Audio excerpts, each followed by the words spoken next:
Hello, craft beer friends, and welcome to season 11, episode 21 of Tap to Craft podcast. I am Denny Luce, coming to you from Boise, Idaho, and my partner in craft, the dog whisperer, and my favorite Florida man from Tampa, Florida, Mr. Kris McKenzie. How are you doing tonight, Kris? What is in your glass? And also, please introduce our guest. Well, Denny, I don't have anything in my glass yet Oh, because you're right. we're going to be tasting beers from our guest this evening. We've got Ben Howe with us with Otherlands Beer out in Bellingham, Washington. And Ben has graciously not only decided to join us this evening, but he sent us beer to try too. So, Ben, how are you doing this evening? I'm doing all right. Been in the brewery all day and glad to be. So, Yeah, been around beer all day, and then you're going to sit down and enjoy a beer with us. That's That's of good. course. we appreciate it. That's good. All right. Yeah, Well, so we're going to go ahead and, yeah, I'm doing good too. you Kris? didn't even let me get into it. Like I inhaled, and you're like, "I'm doing just fine too. Thanks for asking." No, no, I Ah, was going to go right into without even getting into my how I'm doing. I was going to get right into it because try to get this show going and I think we were pretty quick last episode. We weren't too bad. We talked about Japanese lagers, which is always fun. I don't know if you have any insight on Japanese lagers, Ben, but if you do, we can talk about that later Very little. too. very little. Okay. But we're looking forward, Ben, to learning about your craft beer journey, your personal craft beer journey, as well as Otherlands beer, and talk about some of the unique lagers that you brew and your cozy little brew pub up in northern Washington, which sounds fantastic. Every picture I've seen, I just want to go there and spend all day, every day, coming and drinking beer and just relaxing and being in a little bit of tranquility. So I'm looking forward to hearing about your dream. And you are co-owner and head brewer, right, of Otherlands? Okay. Yes, my wife, who unfortunately is not joining us tonight, is the other owner, and she does pretty much everything else. Does the books, is the general manager, is the kitchen liaison, makes the place run, holds me accountable. So Yes, of course. Always Of needed. course. Excellent. Always needed. yes, she's really the boss. So That's right. That's right. All right. Well, before we get the show started, we always want to let anyone new listening to Tap to Craft podcast know what we're all about. We are an educational podcast focused around celebrating all things craft beer because we want to assist you, our listener, along in your craft beer journey and adventures. And you're listening to episode 281, recording on Monday, April 28th, 2025. We are live on Facebook, and if you would like to join us during our recording session, you can do that on the Monday prior to release at 8:30 Eastern Time. And as I already mentioned, this episode we're going to learn all about Otherlands beer with co-owner and head brewer Ben Howe, as well as having some great beer conversation. So Kris and Ben, let's get this conversation started by doing our first beer tasting. And as Ben was very There we go. gracious to provide. Wow, wow, it's kind of It's, bright. That's brighten in the I know corners, huh? it's yeah, it's just phew. Well, there's already the sun on the label. It's just shining on your That's face. right. It's shining bright. But Ben was kind to send us three beers each, which was fantastic. That we're going to be trying on the show tonight. We're going to start off with Brighten in the Corners Helles Lager. This is actually from batch. I think 34 was on the label. oh, my fours look like nines. It should be 39, I think. 39. Okay, Okay. I was judging. I 39, was trying to 34. determine if it was 9 or 4. I went with the Yeah, 4. my chicken scratch. So sorry Oh, about so that. you mean you signed our bottle too? That's pretty awesome. Well, It's gonna be worth something. yeah, they're all hand labeled. Yeah. They're all hand bottled. It's a small operation.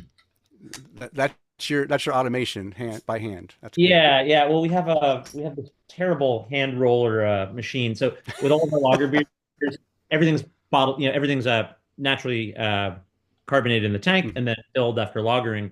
So it's filled with this like, counter pressure filler that we have, and I just can't figure out how to label wet bottles. So we pretty much label all of our bottles first, and then we fill those bottles. Oh, As opposed to when we do saison, then I can label them whenever because they're stored warm. But okay. anyways, it's a real pain in the ass the day before we. That's how you know you love it and hate it all at the same time. Yep, exactly. Okay, so this says it's your unfiltered rustic take on a classic South German pale ale. It says soft, bready, and refreshing. Sounds like a Helles to Well, it me. smells Uh, delicious. 4.7% ABV. So Yeah, there's a little bit. I wouldn't even know if that was. It could be even chill haze, but it's actually pretty clear No, it for. is quite clear. Yeah. So We we say unfiltered because I think most of the other Helles in town are around. Like a lot of the breweries around that make really wonderful Helles hmm are breweries that are either pretty heavily fining or filtered. We have a very simplistic kind of take to certain things. Like we spend a lot of time on mashing. We do decoction mashing. We naturally hmm carbonate everything. Most of our beers are either Kreutzend or Spunded.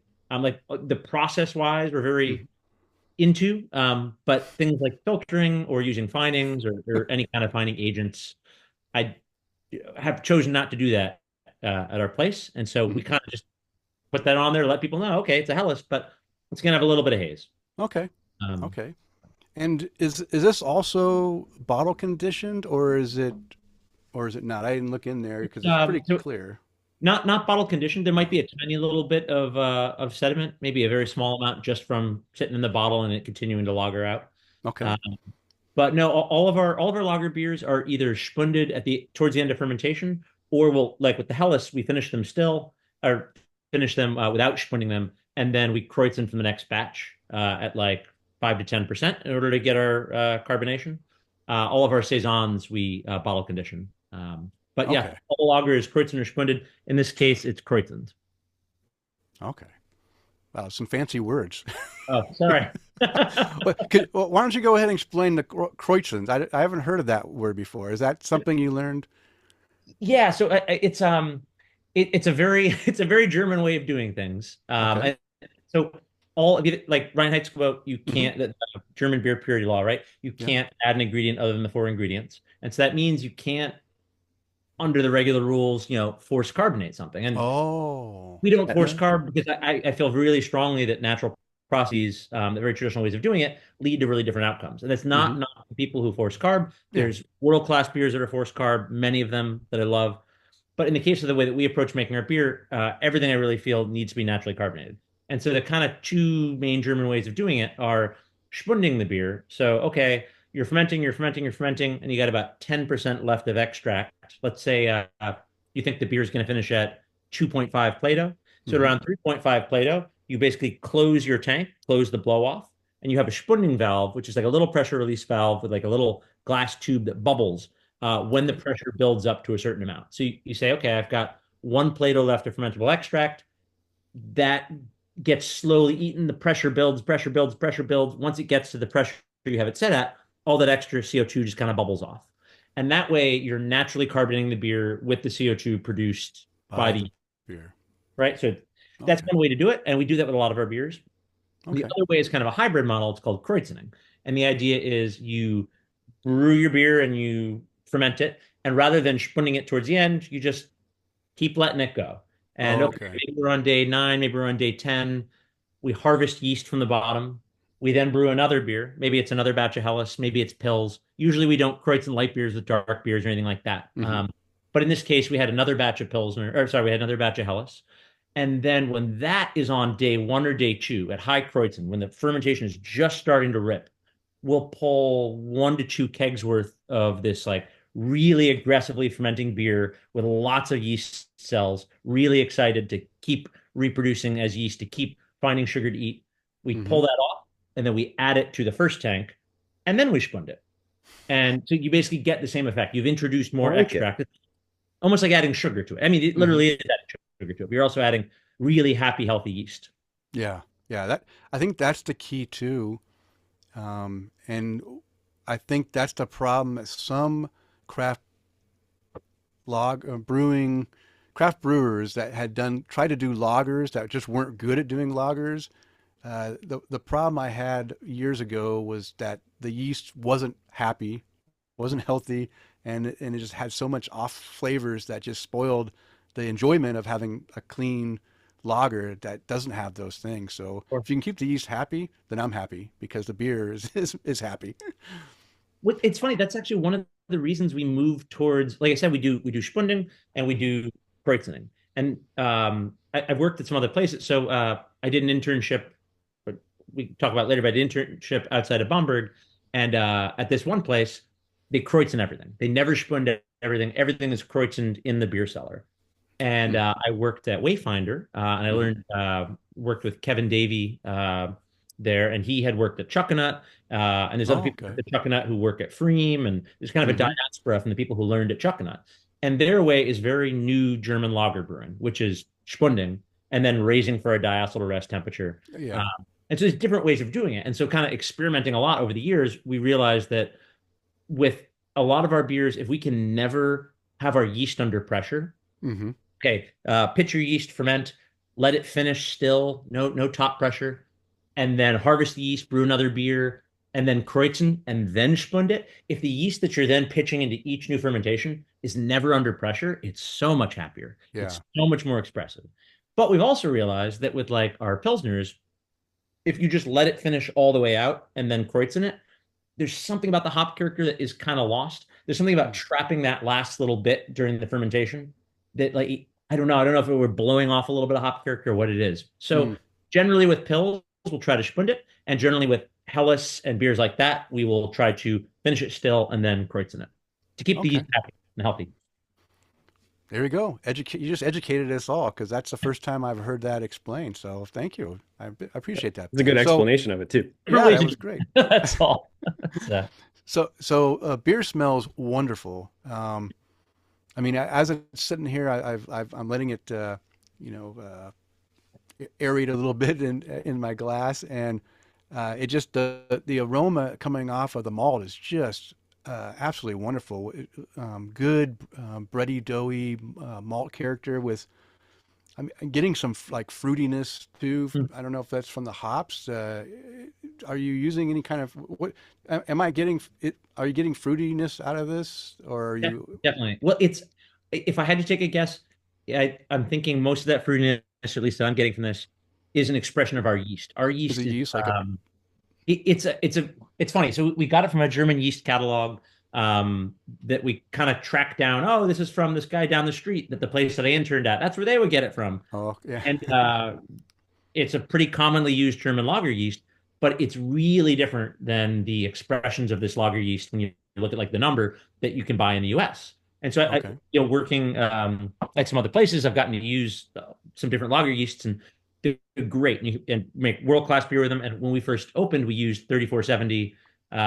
It was just, global. It's got a lot of different names, but it's the most commonly used lager yeast in the world. I think most commonly used yeast in the world, brewer's yeast, because it's great. It's clean. It's got a little bit of fruitiness. It's consistent. It's a workhorse. It's a wonderful, wonderful yeast. And so we were using that a little bit at first, but when we finally got a slant of this one in, which I'd spent like 2 years trying to track down, we brewed our first beer with it, and I was just like, this is so totally different. It was deeply imperfect. We hadn't quite figured out how to use it. And so we spent a while like figuring out what could we do with this yeast, what temperatures do we really like it at, how much aeration should we give it, like all these kind of factors. And after about a year, we were like, A, we really like this yeast more than using 3470, and B, it became kind of synonymous with the way that our beer tastes. That fruity note it has, like there's this tiny, not like a Hefeweizen, but there's this tiny little banana character that it has, like really subtle. There's like a banana breadiness, like it has this pleasant character that I really, really like. And a couple of times, sometimes out of necessity, sometimes out of curiosity, we switched back to using 3470 just for fun. And oh just my God, for giggles. Well, you get to read. I remember reading a brewing book like when I was like 21, and saying very early on, yeast is arguably the most important ingredient in beer, and it'll really determine what your beer tastes like. I remember thinking, yeah, right. Like there's all these other things that go into it, and this was not really knowing, being a home brewer at 21. It's only recently, it's only in last couple of years that I'm like, wow, yes, like that. When I change this one variable, like it creates this hugely different thing in my beer. So we've fallen in love with our house lager yeast. And now it's very definitive of our beer. Well, as one of our listeners just subtly put it, like most things in your life, you're a lot happier not under pressure.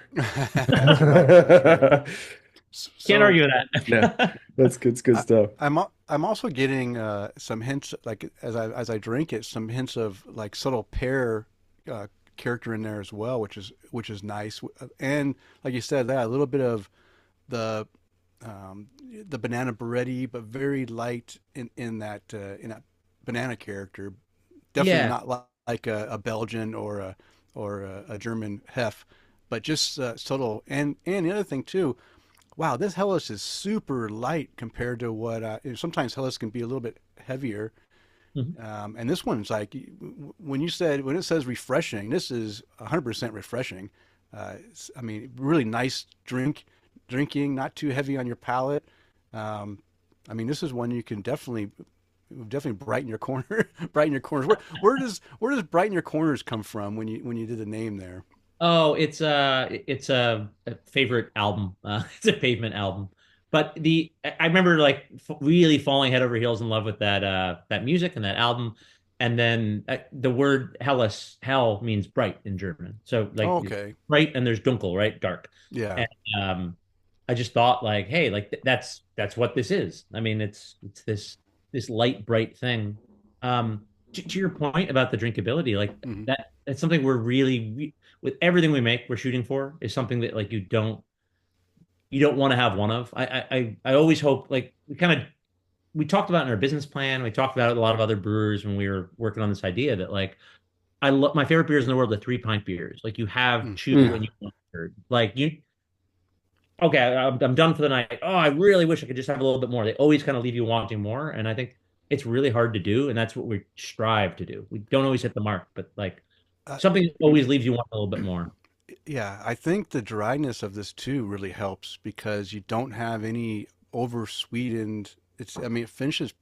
You got the hint of the malt sweetness, but it doesn't stick around. It has a nice, pretty dry finish too, which I appreciate. And again, that makes me want to drink more because it's not sticking around too long. It clears up quickly, and I just want to take another sip because I want to taste it some more. Yeah, We my like glass dry. is almost gone. Yeah. All I, right. How I about think Helles is one of those beers. I just like everyone's.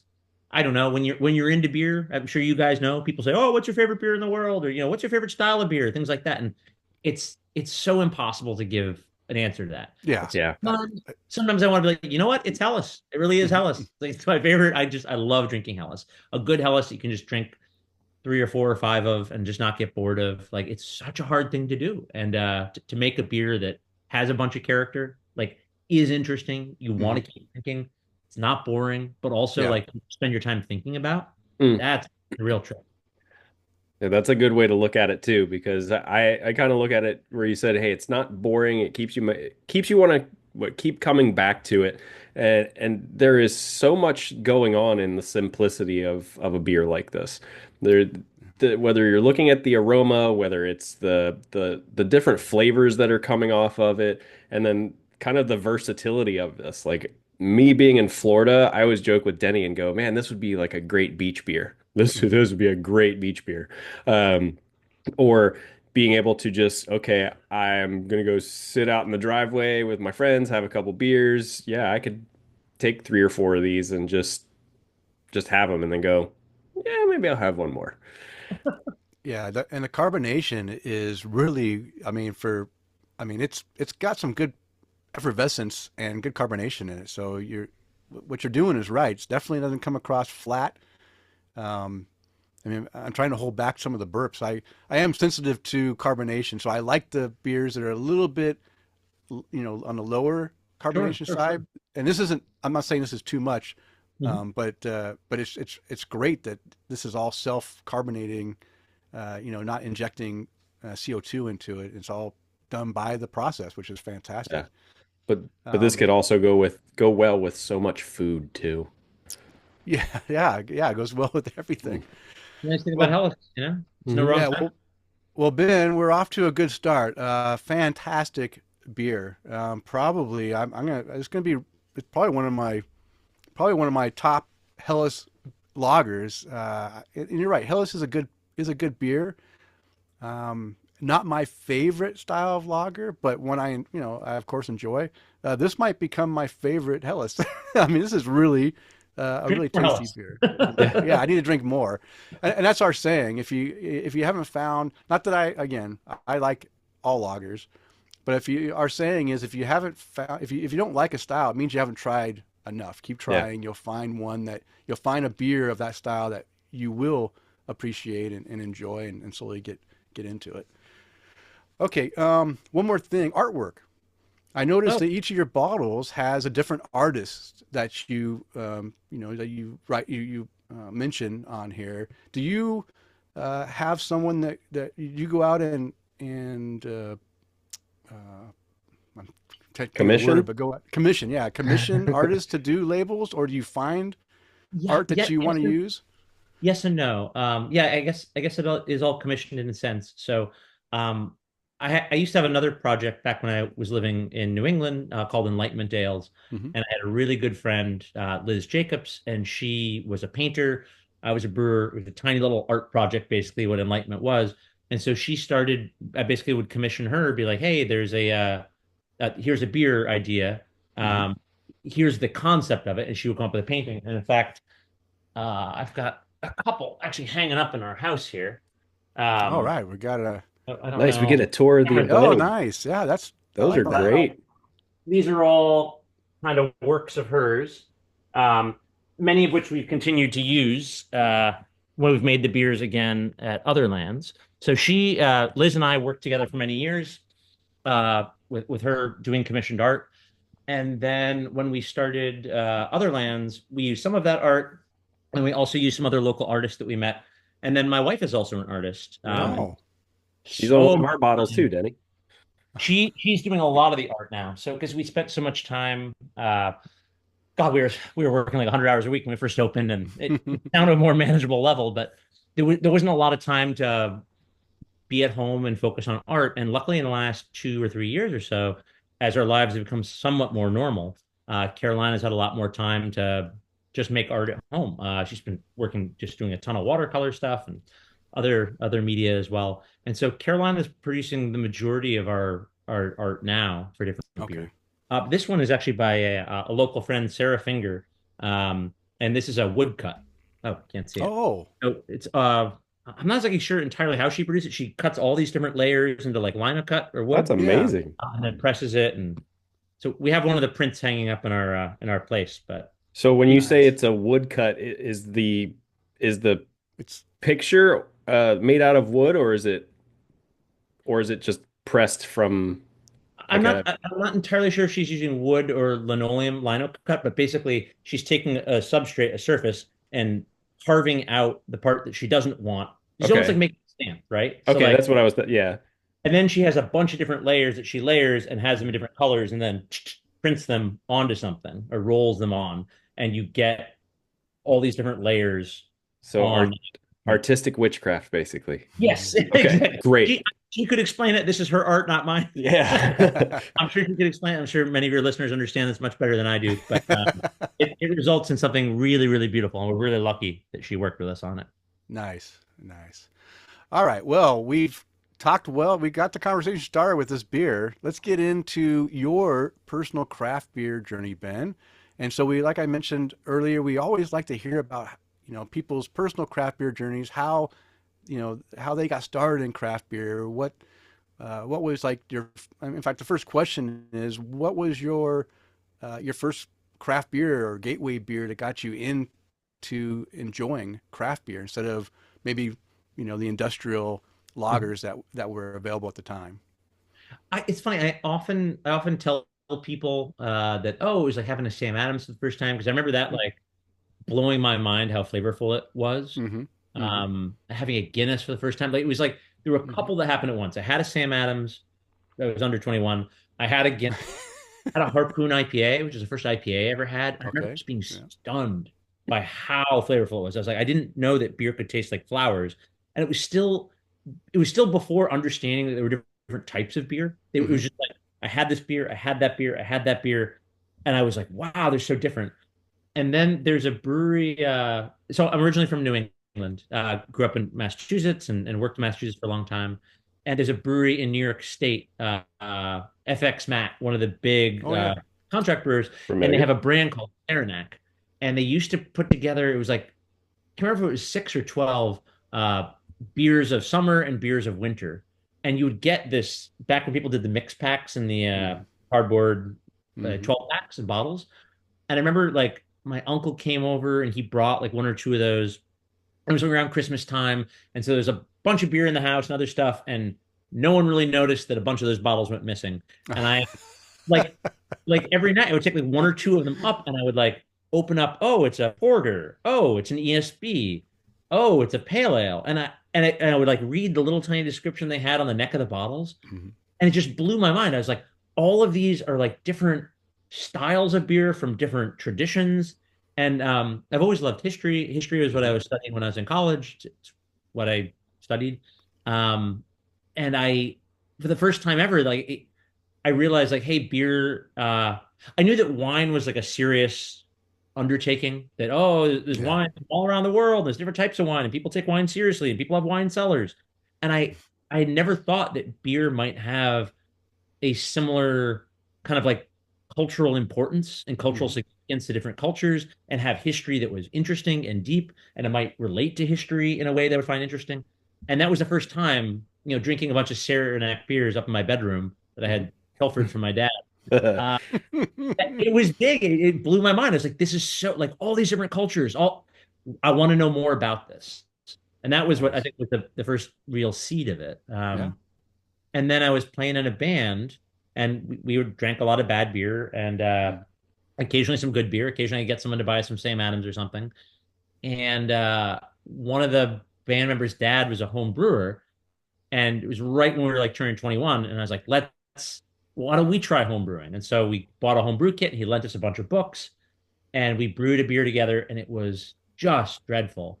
Oh. And I was like, I want to try this again. And so like we brewed a second one, and it was like 50% less dreadful. It was drinkable. I was so excited, and I just got obsessed with it. And my bandmate was not as interested, and that just became and kind of went down the rabbit hole of just like trying to brew every weekend, and Mm. just really just I wanted to explore it. I wanted to understand it. Like I just found it so interesting.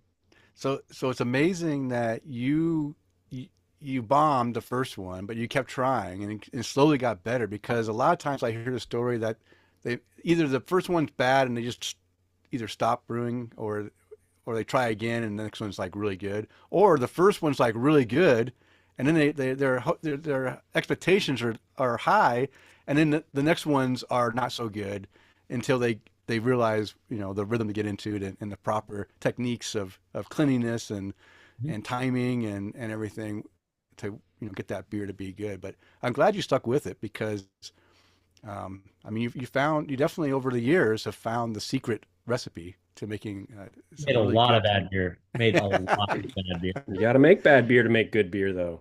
It's That's true. right. And then one of the other things that I don't know, people have asked like, oh, what advice do you give to people, getting in the industry in their first job? And I never have a good answer on the spot, but I always think about it later. And the answer that I have is if you get a job as a brewer and you're brewing professionally, keep home brewing.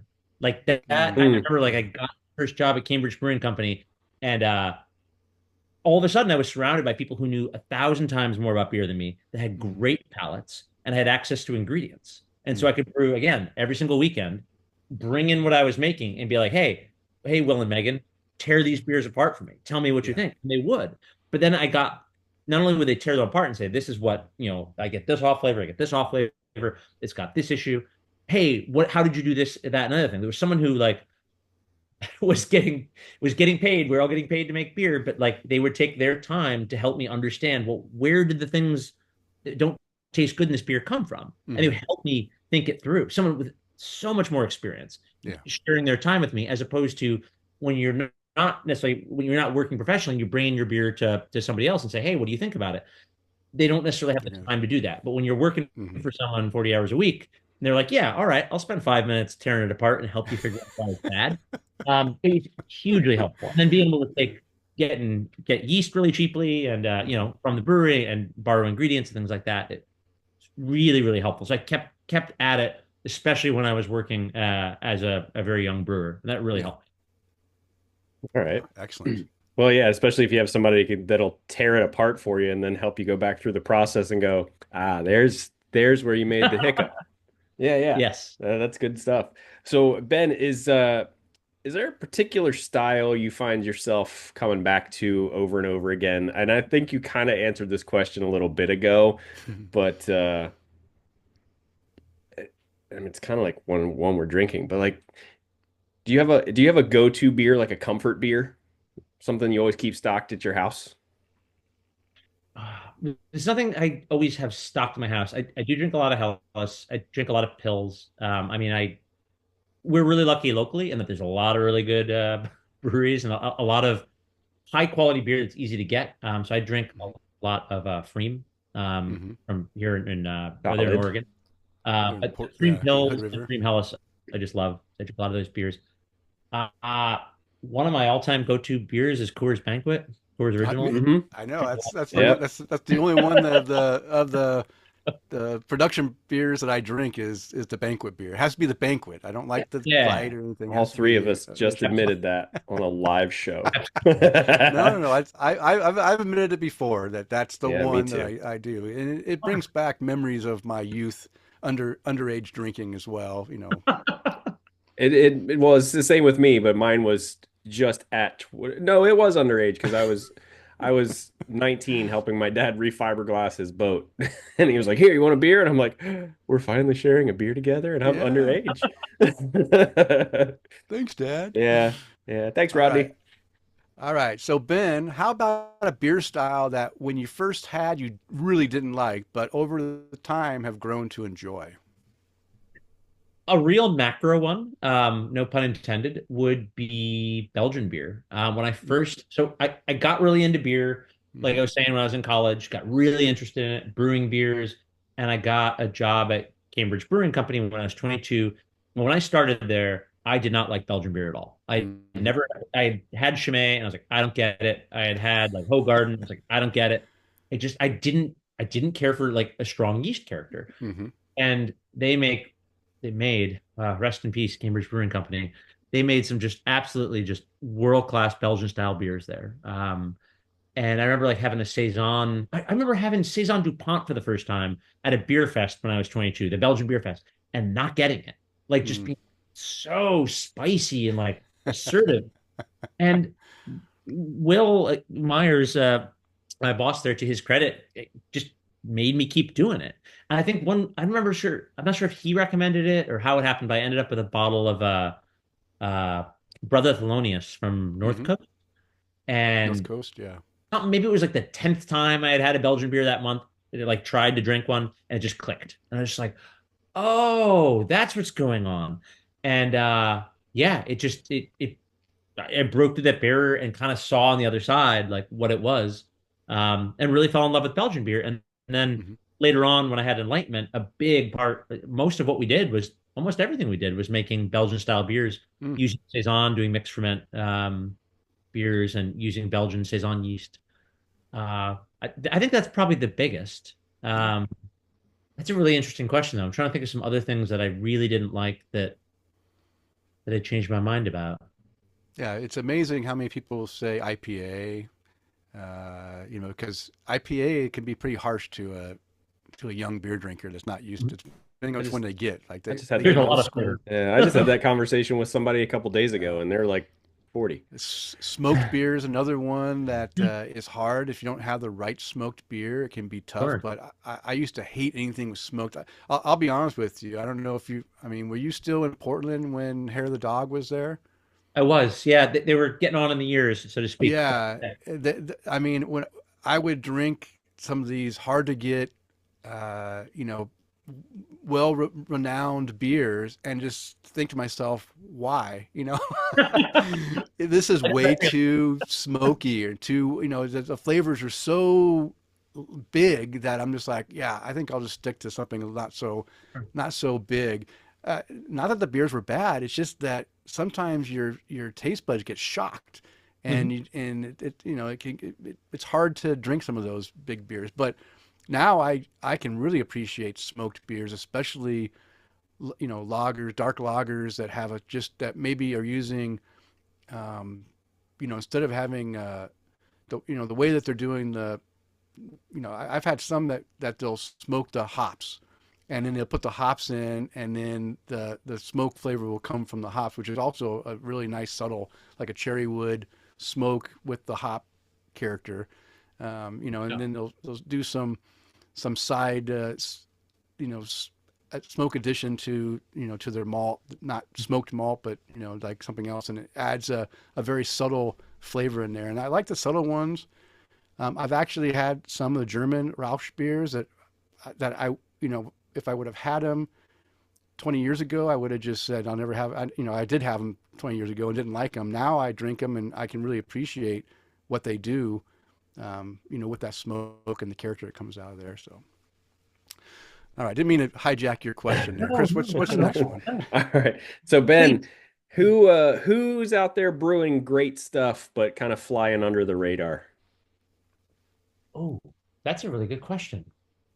You can't say Freem or Chuck and Nut. Yeah, because those everyone knows about. I feel like those. we talk about Freem a lot. That's a very good question. I feel like I usually have. Okay,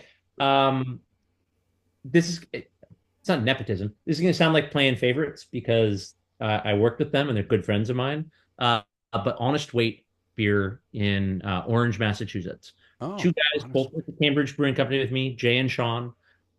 They started a little brewery kind of in central Massachusetts, 7-barrel, just like us. Mm-hmm. They originally were making a good amount of mixed ferment beer and a bunch of just the best pale ales you've ever had. Mm. Like, I think them and Sean at Hill Farmstead were making the best hoppy beers in New England. And my apologies to all of my New England friends who are not Jay or Sean or Sean. I have for the hoppy beers they make, and they have a really simple system. They have a single infusion system. We'll get into it later, but like the way that we make our lager beer is really intense. We decoction mash it. We do all kinds of stuff. Jay and Sean don't have that option, and they have a very simple approach to things. And yet the lagers they make are world class. They make a wonderful Helles. They make a world class Pils. They make a great Keller beer. Nice. Personally, I'm partial to their hoppy beers because they can make hoppy beers I don't know how to make. Like they're really, really, really good beers, and they make great mixed ferment beers too. So for my money, Honest Weight and Orange, Mass. Okay, perfect. Good stuff. All right, one last question for this section. Is there a brewery or a beer or a style of beer that is no longer around that you wish would make a comeback? Ooh. Well, I can't say Cambridge Brewing Company. Cambridge Brewing Company is where I first got my first job. It's where my wife and I met. Where all my best friends are from. I would give a lot to that place to still be around. Okay, that's one. So that's. Okay. He's like, I can't say it, but I mean, it's valid. Not okay, just because, it's valid. They would be really annoyed if they heard me say this because they've gone and they've made something else really beautiful. But Pretty Things Beer and Ale. It was a project out of Massachusetts again. They made their project, what they did. Okay, what the beer tasted like, what it was, that was one thing. Mm-hmm. What the project was, it was the first place. It was right when I was trying to start Enlightenment, and I was thinking about like what I wanted to make, and they opened up this place making their flagship beer, Jack Door, was a Saison Americaine. It's American Saison.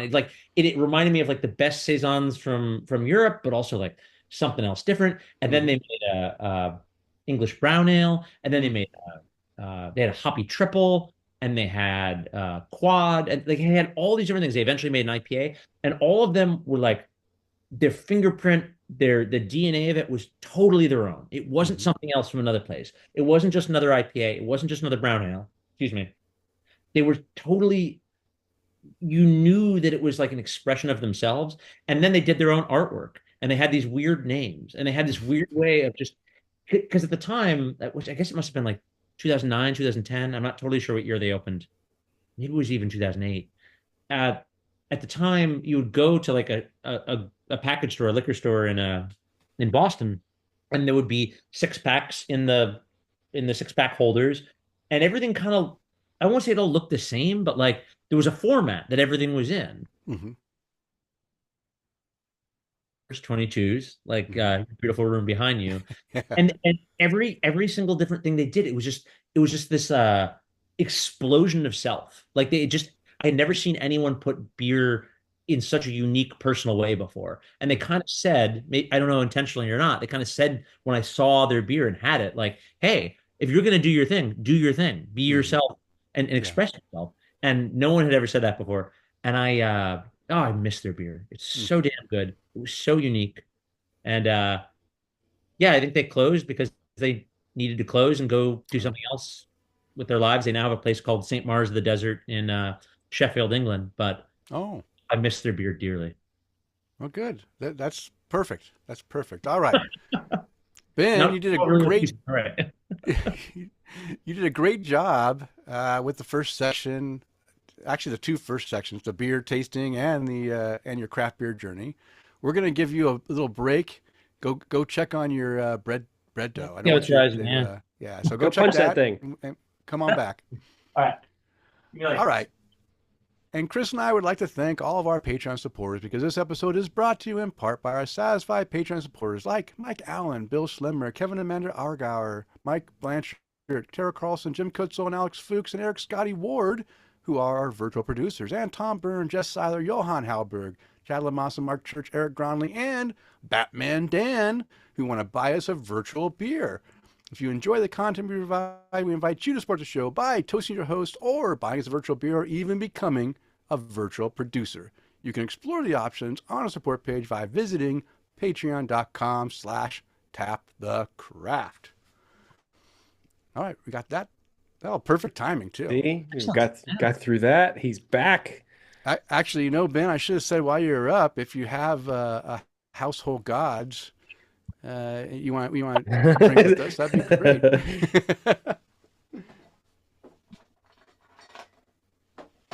Okay, so the next beer tasting we're going to do is beer tasting number 2. Oh, there we go. And it's called Household Gods Lagerbier, batch, I'm going to say 19. Yep, I'd go with 19 also. And this comes in at 5.3% ABV, a little bit higher than that 4% we had with that Helles lager. And it says this is a rustic, flavorful, pale lager inspired by the lager beers of Franconia, Germany. Full-bodied with a rich malt flavor, expressive fruity note, and soft carbonation, Household Gods is dedicated to our foreign friends and mentors, especially Stefan Z. Okay, so I just introduced the beer, Ben, and again, nice artwork. Yeah, I do like your artwork. This is really this was done by kind of stuff Liz. I have hanging in my house. I have stuff like this that I just love.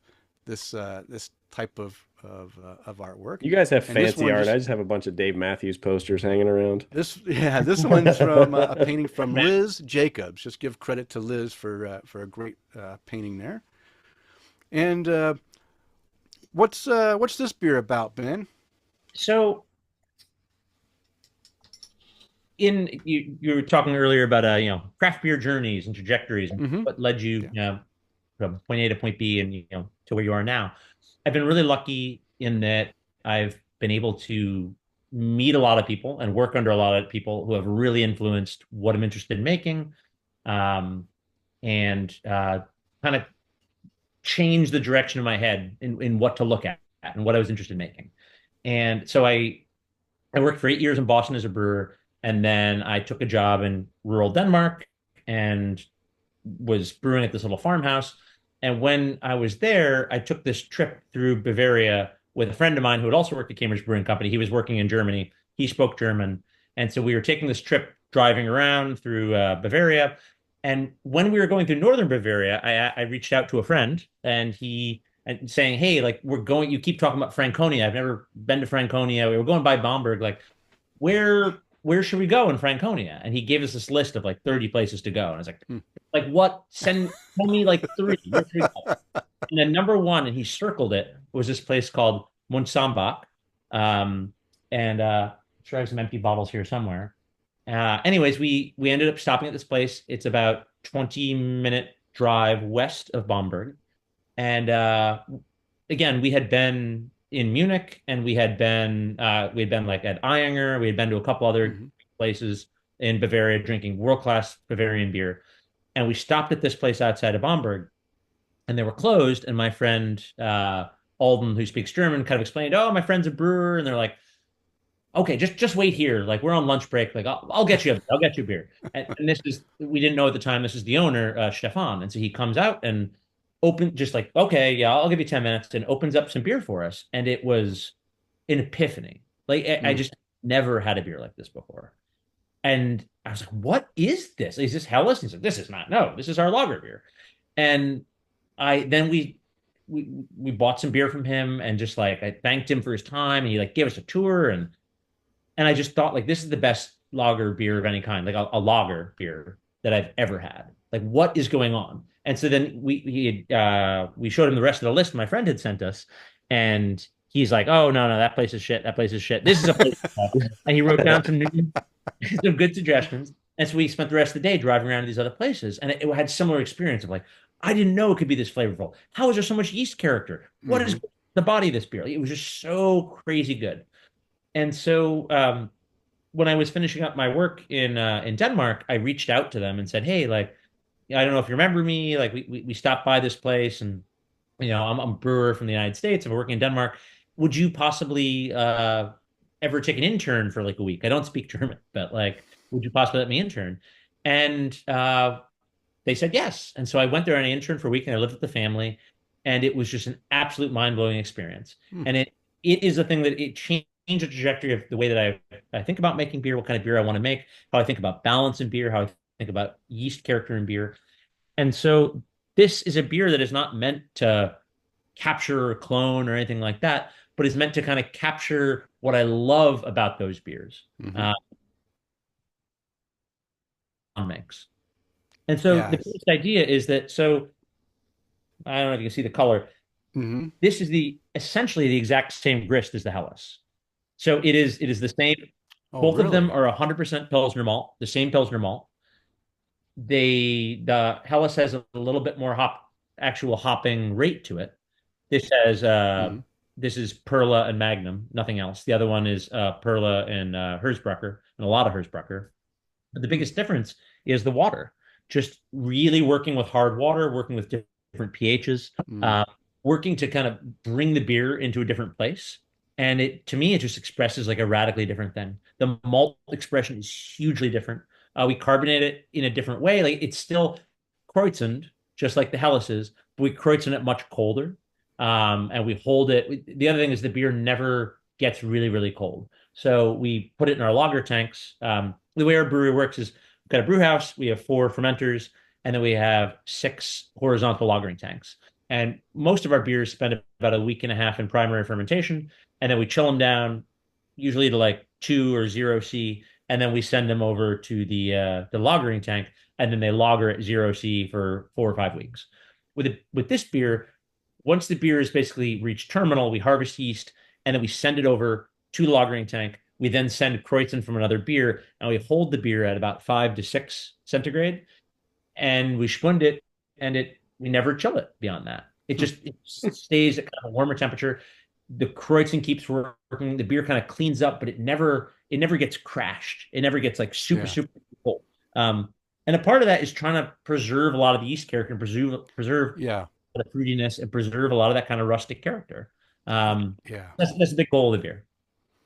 Yeah. This beer is like way different than the last one. Big yeast ester characters coming out of here, just from the aroma.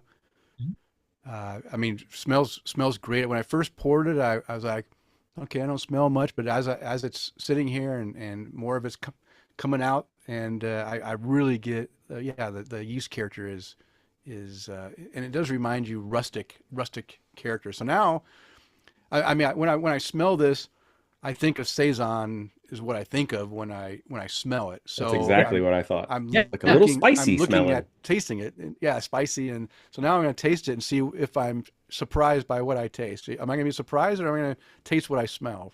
we shall You're see. gonna you I already cheated. I tasted a Mm. little bit. So Ben, when you were talking about meeting Stefan, it almost sounded like when he opened the doors, like music played, doves flew out behind him, and then like, and you're like, and it Big changed the lights way, and shining. yeah, and it changed the way I thought about everything I did brewing wise. I was like, wow, that was a heck of a beer visit, especially when he goes, yeah, this place is garbage, don't go here. This place, go here, here. That's like the mentors that you had that were like, okay, here's where your beer fell apart. Here's what you do to fix it and take it and you run with it. But those are the kind of people that like I mean you even wrote it on the label, especially to Stefan. Like those are the people that you encounter or those events you encounter that make such an imprint. Well, This I beer, think wait, like this. Let me just say, this beer is really good, and I get the flavors from the aromas, but in a very nice, subtle manner that's not aggressive, and it just is very delicate. It's like a delicate lager with a lot of unique uh, things going on with it that is just, and it's super easy drinkable and clean, which all these things I appreciate in lagers. And I was honestly, I'll tell you what, I was expecting that from what I was smelling, I'm like, I'm going to drink and it's going to be like a Saison or a German Hef or something, but it's not. It's very, very drinkable and delicate and has I mean, some great flavor in there.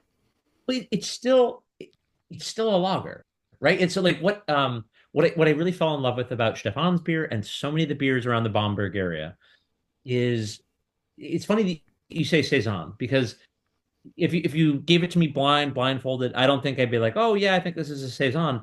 But I'm putting words in the mouths of somebody else. Mhm. Uh, I'm being a foreigner telling somebody else about their culture, but I'm gonna do it. Those places remind me of the farmhouse tradition that you find Mhm. in Belgium and France, in that they are outside the lines. Each place is different. They Yeah. are very expressive beers. They're very unique beers. They're beers that like when you get it from this little brewery, you get it from that little brewery. If you get Helles from the six different big breweries in Munich, like they're world class Helles, all of them. But they're all like Helles, Helles, Helles, Helles, Helles, right? Hmm. You get a lager beer or a land beer or Keller beer or something that someone calls their Helles in Bamberg or around Bamberg. It's not like they're like boom, boom, boom. They're all over the Yeah. place. All of them are I would say they're united in that they're big. They're generally pretty malty, but they're all just like so expressive and unique, and they taste like the places that they're from. They taste like, well, this is the brew house we have, and this is the water that we have. Like it Hmm. reminds me of going around and drinking saison at a bunch of different little country breweries in the Belgian countryside. Like they're really expressive. They have a really different sense of balance. Like Hmm. that's the other big thing is that like the sense of balance in these beers. It was the first time that anyone ever said to me, or at least anyone demonstrated to me, hey, lager beer. Okay, so the way that I used to think about lager beer before going to Europe and before going to Franconia was uh, the yeast in lager beer is this very subtle thing. Like you're tasting malt, you're tasting hops. They should be clean, they should be crisp, they should be within the lines. And I went to Franconia, and uh, the beers said to me, and the brewers who make them seem to express, no, no, no, no, no. Like so much more. Like your yeast has so much to say. Hmm. And that has honestly been my kind of quest in the last 8 years since that encounter is like, how can I make my how can I make my beers more expressive? How can I make them say more? And like it's one thing to make your beers expressive and to have them say a lot when you're brewing saison. When you have super expressive Yeah. yeast, or like I've got this saison yeast and it's got Brett. Oh, and I've got some other bugs in there too. Like, yeah, you can say a lot when you have a lot of really loud instruments. But when you have one instrument, a clean lager yeast, Hmm. getting it to express in a really beautiful way, that's that's a lot harder. And I being able to do that is something I spend all my days thinking about. Yeah. I love that you called them Well, instruments. yeah. I mean, this is some of your expression in here, your own unique expression, and I think it's great. Thank you. I haven't had I mean, I guess this is the closest right now. I've never been to Germany, so I haven't gone and experienced what you've experienced. But I think I've got the closest that I'm going to experience someone who found their way of expressing the lager beer style. And I mean, this is really good. And it did surprise me because I thought, with the aroma, I thought it was going to be stronger, and the aroma gives off. I mean, it's a good flavor. It's got flavor, but I love the fact that it's just I love beers that can just tickle my taste buds with flavor instead of pounding them to death, right? And this is just tickles my taste buds and just really is enjoyable. And once again, the balance of the malt and the hopping, it just makes it super drinkable, right? I'm not going to get fatigued drinking this beer, which is the perfect lager is one that you don't get fatigued drinking. Agreed. Yeah, most definitely. Well, if you ever Okay, need to go to Germany, I recommend Bamberg. So Bamberg. Okay. Sounds like we got at least a Yeah. target to shoot for. All right. Well, we can enjoy this beer as we go into our next section, which is our brew buzz section, which is devoted to discussing various beer related topics. And this week we are going to learn all about Otherlands beer and learn more about. I mean, Ben, you've already kind of talked a lot about your process. We're going to dive in a little bit deeper, and maybe since you've already covered some of it, you can just go lightly over, and then we can hit some nuanced stuff. But we do have some tougher questions coming up. But I wanted to give you some softball, some easy questions going into this. So the first one is, and I am going to put a little joke in here. You'll catch it. Well, I don't know if it's a joke, but it's a question that I have. So I'm going to ask. I'm going to say this. How did you end up in Bellingham, Washington, and starting up Other Wonders Beer? So it's I don't know how far you want me to back up on it. Well, I, I'll give you a place to start. So we already know you met your now wife when you were in Massachusetts. At one point, you left Massachusetts, went traveling around the world, came back to the States. Yep. You two got back together and ended up wherever. Back in Massachusetts, or did you end up in Portland at that time?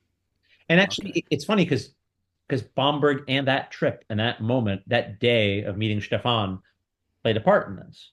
Okay. It sounds very odd, but like when I left Boston to go to Denmark, I was working with a really good friend of mine, a chef who worked at Cambridge Brewing Company, John Gilman, and he and I wanted to open up a place together. We wanted to open up because I had this little brewery called Enlightenment, which I had to close before I moved to Denmark, and we talked about let's open up like a brew pub together.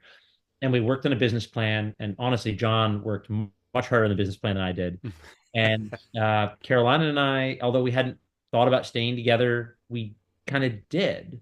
And like we kind of that time I had been in Germany or I had been in Denmark for a year. Everything kind of came to a head during that trip. And Carolina's like, do you really want to move back to Boston, or will you are you that devoted to being in Boston doing this thing with John? Because I don't know if I can live in Boston. Mm, And she had already decided to move to the West Coast. okay. It was on that trip that I was having a conversation with my friend Alden, and I was drinking these Franconian beers, and I realized like, hey, like living a life with Carolina was more important to me than going back and living in Boston. And it was a really big moment because I had to tell my friend John that, hey, I'm not going to do this. Yeah. And it was tough. And he ended up finding another business partner, and things worked out for him and opened a great place.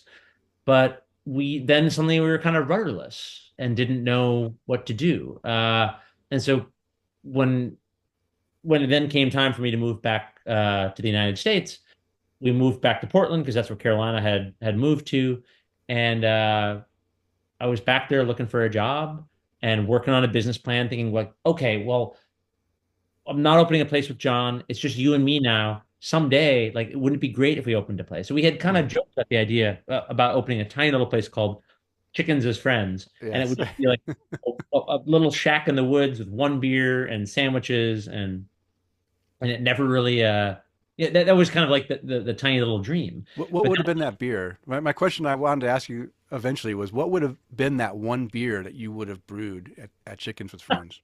either this or Hellas. Okay. Something Starting, I had already fallen head over heels in love with these types of beers, and Yeah. so yeah, it would have been something that could, as we were saying, you can drink 8 or 9 of. Yeah. Yeah. Uh, No one gets tired of.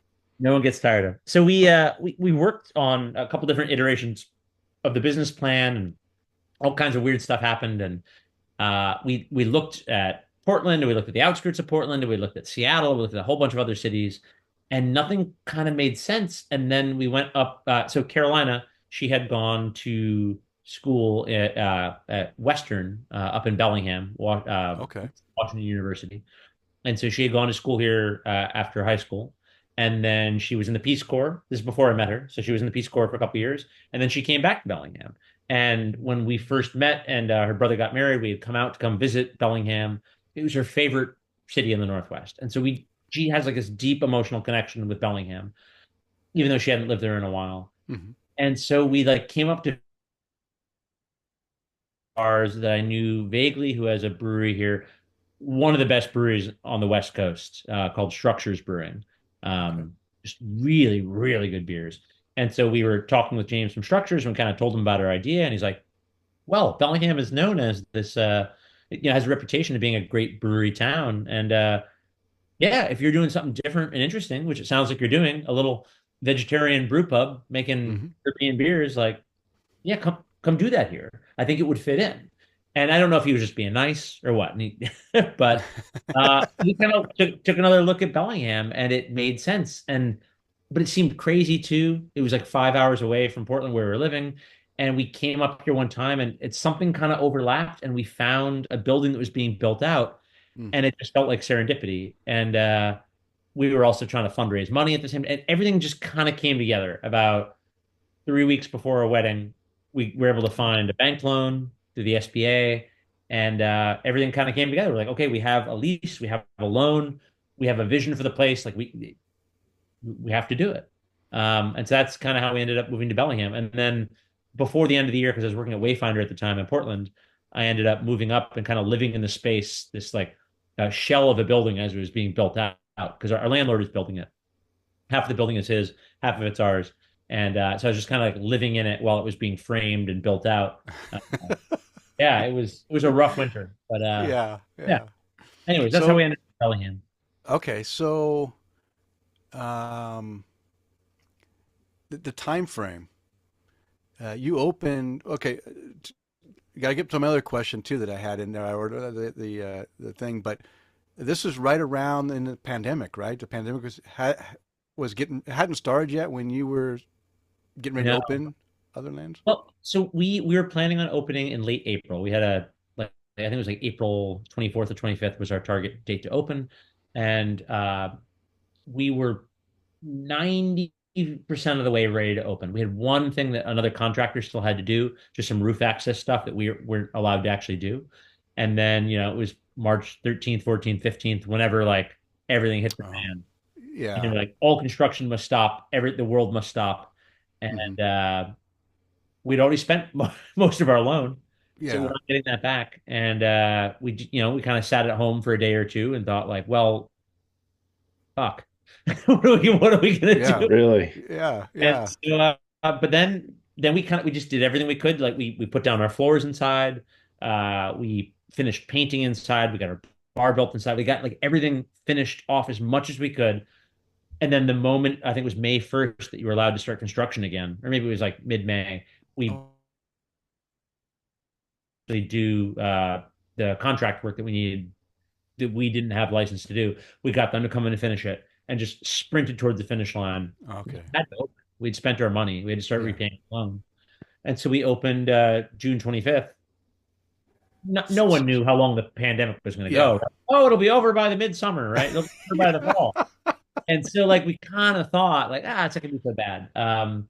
And it wasn't until I think November of 2020 when they're like, all right, now all indoor dining has to shut down again, Oh, that we were like, oh my God, we're in so much trouble. But one of the things that I love so much about Bellingham, we were a new business. We had been open for less than 6 months.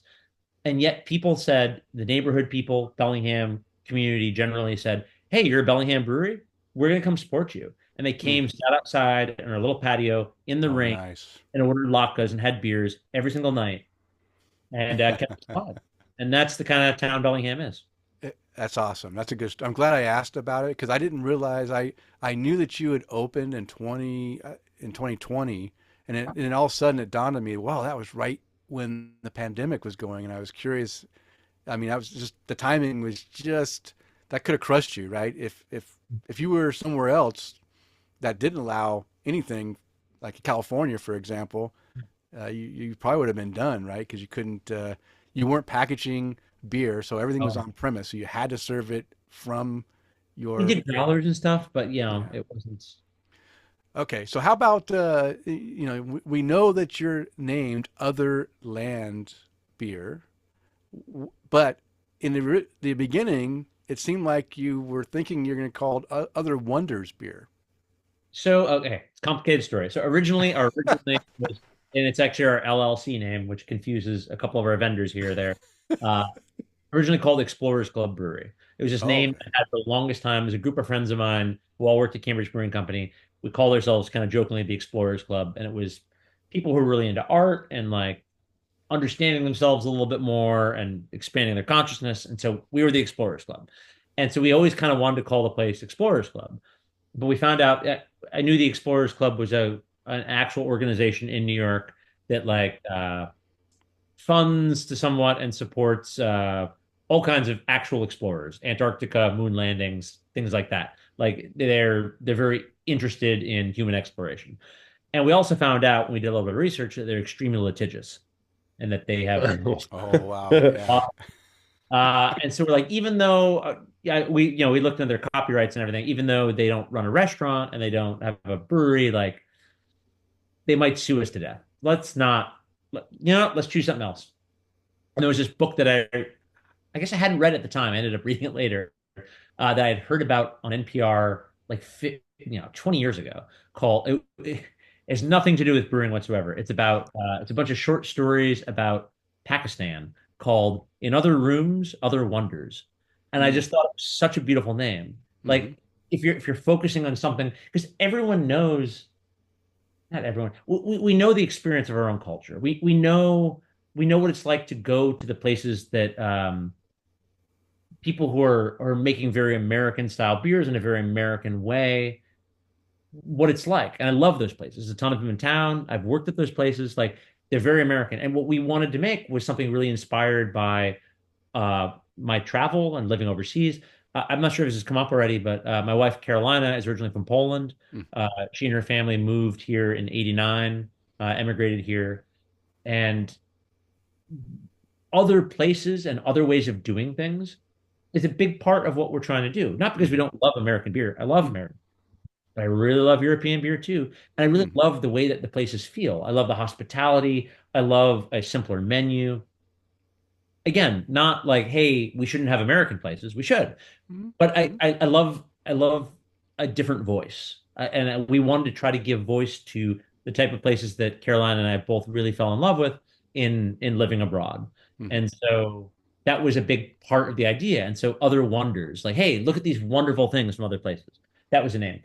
However, there is a brewery in town who is probably our best friend brewery called Wonder Brewing. And Oh, wonder. Yeah. we talked to them about it, and they were not a huge fan. Initially, we were a little bit miffed, which is really kind of funny because now they're probably our best friends in town. Oh. It's odd how things work out, and I'm really glad that we did because it's funny. The place that in the first segment you were asking what place do you wish was open that has closed. Pretty Things Beer and Ale. Dan and Martha, the owners and founders of that place. And when we realized that we couldn't go with our second name, Other Wonders, that it was going to be a big problem, we reached out to them and we kind of, bitched and moaned about it. We're like, what are we going to do?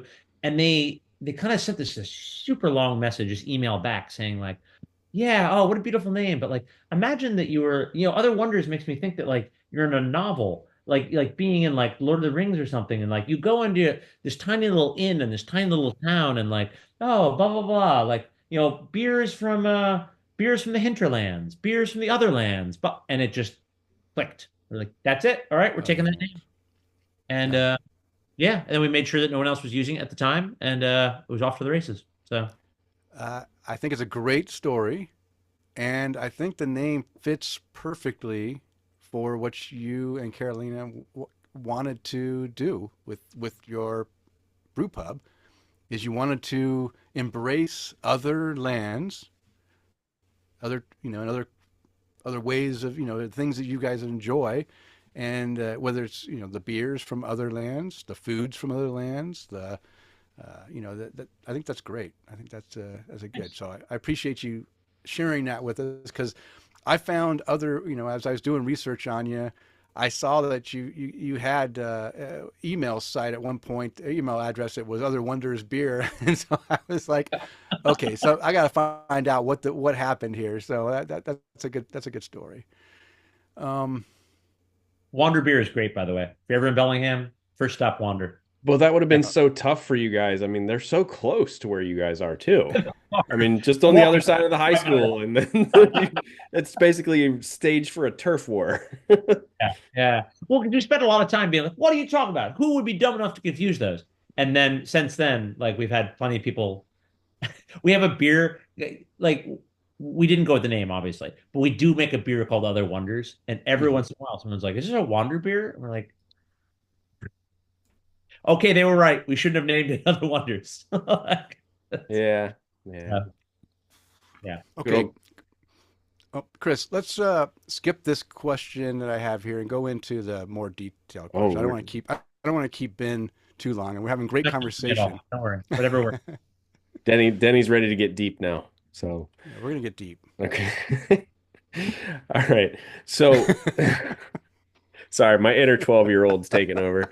Oh, so Ben, you've been into some kind of diverse environments, from being at Enlightenment, Idle Hands, to farmhouse breweries in Denmark. How do you think those experiences shape your brewing philosophy, or how do you think that shows up at Otherlands beer in your lineup? Well, I remember asking Todd Mott, who now has Tributary, and I knew him, the godfather of New England craft beer, and that he came up.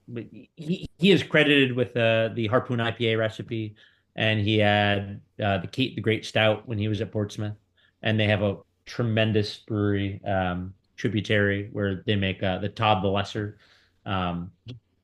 Incredibly interesting brewer, incredibly good beer. Has been incredibly generous with his time and knowledge. I remember sitting down with him one time and asking him a whole bunch of questions, kind of just like this, and like trying to learn more about how he thinks about beer, and trying to just like pick his brain, just like try to get some wisdom from Todd.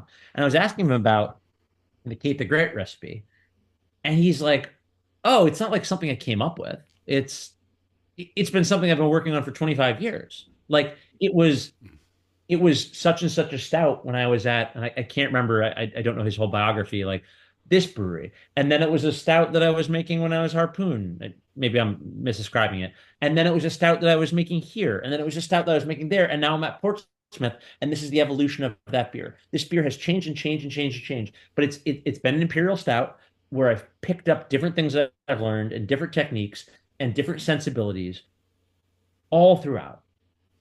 And I remember just being kind of shocked by the answer. Like, oh, this isn't like one thing. This is like, it's not a shocking idea that people evolve, but like, hey, this recipe, this beer right in front of you that you're drinking, it's not a beer that you have from other lands, right? This is a beer that is, well, I tried it here and I tried it there, I tried it there, and I tried it there. That was kind of what he was saying. And there's some beers at other lands that are, well, we only try them in other lands. But a lot of the beers that we make have been kind of made along the way in different ways. So like Illumination is this hoppy farmhouse beer. We used to call it a farmhouse IPA that I made with Enlightenment. And that was really influenced by beers that I really fell in love with around New England, but also like learning to be a brewer at Cambridge Brewing Company, and like the way that Will and Megan and Kevin, the way that they approached making beer when I was working at Cambridge Brewing Company.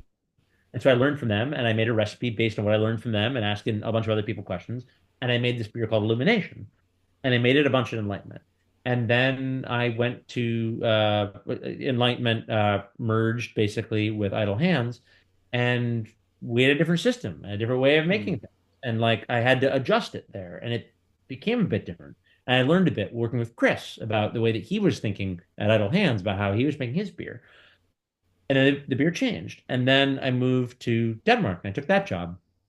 And I made, they wanted a special Saison for the holidays. They make lots of holiday beers in Denmark. There's a Yule beer, Julebrug. And usually it's like a slightly stronger lager, slightly maltier lager. And so my boss, Peter, there had this beer called Jule IPA. So basically, he didn't, Extra bill. I don't want to say if he knew it or not. And this is, if Peter's listening, which he's not, it is as close to a beer as I've ever had that tastes like Sierra Nevada Celebration ever. I love it. He had this Jule IPA. It was just like this red, super hoppy, sticky, beautiful beer. And so he's like, but we need another Jule beer. We make that. We make a Belgian dark thing that we make for, again, they really love Christmas beers in Denmark. So then it's like, okay, like he wants a new one. Let's make a Saison. And so then I made Illumination, but I made it like trying to think about the taste that people had there and like different equipment. And I all of a sudden I could step mash and like, and then, fast forward, like we're making it again at Otherlands. And I went back and I looked at my recipe that I had used when I was in Denmark. And I looked at my recipe I had used at Enlightenment and Idle Hands. And I remember thinking like, what in the hell were you thinking? Like the hopping rate in this is insane. Why would you wait? Like you're using like 3 pounds per barrel. Like this is madness. Like dial it back, then dial it back. And so now we make Illumination here. And even like I brewed Illumination 4 months ago. It's in kegs and bottles, re-fermenting, getting ready to be released soon. And even the last time I brewed it was 2 years before that. And I looked back at that recipe and I thought to myself, what were you thinking? Why are these hopping rates so high? All of this is to say, it's all an evolution. It's the same recipe. It's the same like kind of beer you're making. In this case, it's literally the same beer, but just like your frame of mind changes. The people around you that you're talking to, the influences you have change, and they change the way you're thinking about it now. And so in each of these places, whether it's Cambridge Brewing Company, whether it's Kris at Idle Hands, whether it's Abeltoff, whether it's working with Kevin at Wayfinder, all those places leave a really distinct impact on how I've thought about making beer, how I've thought about the techniques, how I've thought about hopping rates, how I've thought about how to treat my yeast, how I've thought, like I learned to really get good at spunding with Kevin. I learned step mashing really well with Kevin.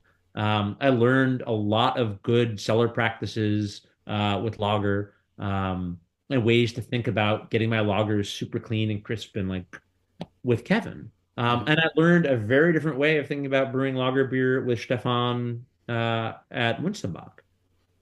All of these places are influences. I'm not really sure if I'm answering your question very well, other than to say like each of them leaves a mark on it. And all of them are really important. Yeah. I can't say I asked for a better answer. Yeah. I mean, it makes sense that that you just take bits and pieces from all your experiences and what's going on currently, the feedback you're getting from people that are coming in and drinking beer that says, hey, what about this? And you think, oh yeah, maybe I'll, tweak it a little bit to do that. I've mentioned that you have batch numbers on each of your bottles. Are there distinct differences between batches or subtle differences between batches that you are tracking to try to eventually get to whatever in your mind you want this beer to be? Or are you just, why do you keep track of your batches, I guess, is one question. Well, we don't have room on our label, although I'm sure we could make it for a stamp that says this is the date that it was bottled on. Rather than, it's a very interesting question. rather than saying, hey, here's a date that it's bottled on for people to know, Mm-hmm. which I think is actually really important, and I would like to maybe switch to doing. Mm-hmm. We put the batch numbers on there so that I know when I see them on the shelf or when I'm selling them, I know because I have a record of when everything is bottled. We know what batches these are. We know when they're brewed. We know when they're packaged. We know what the differences are. We can Mm-hmm. taste them kind of going on. Oh, okay, Okay. this is this is what's going on in that beer. If there's a batch that we don't like, we can kind of we know it. Mm-hmm. Uh, we keep track, tasting notes, batch to batch, what's happening. Mm-hmm.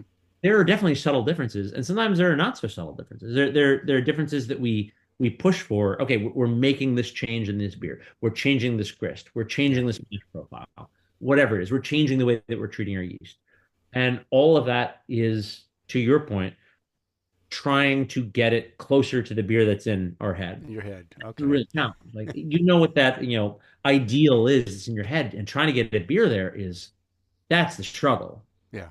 Um, and so, yeah, that's why we write the batch numbers on there to like find out, okay, well, batch 19 is like 85% of the way to the beer that's in my head. Damn it, batch 16 was 90% of the way there. So the changes, I don't know about those changes. And sometimes there's actual changes, and sometimes you're not changing anything at all. And you're like, well, what the hell changed? Yeah. Uh, and so being able to, know batch to batch, what are the differences is pretty important. So, Okay. Okay. Great answer. Great answer. All right. Um, I mean, we've talked about. I mean, we've had two of your lagers. We can tell that you definitely have made a name for yourself in the ability to brew really good, unique lagers. But the market, and this is changing in the recent last years, is changing to be kind of reach out and be more lager. People are seeking out lagers, but in a hazy and hop forward market, um, what drew you to? I mean, I won't say what drew you. We know what drew you. Your experience in in Europe drew you to enjoying lagers. But what misconception do people have about lagers?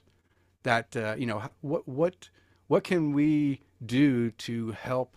I mean, besides giving them your beer and saying, "Wow, this is a really good lager," but do you find that when some people come into your brewery and they say, "What's your hazy?" and you say, "Well, I don't have a hazy IPA, but I have some really good lagers."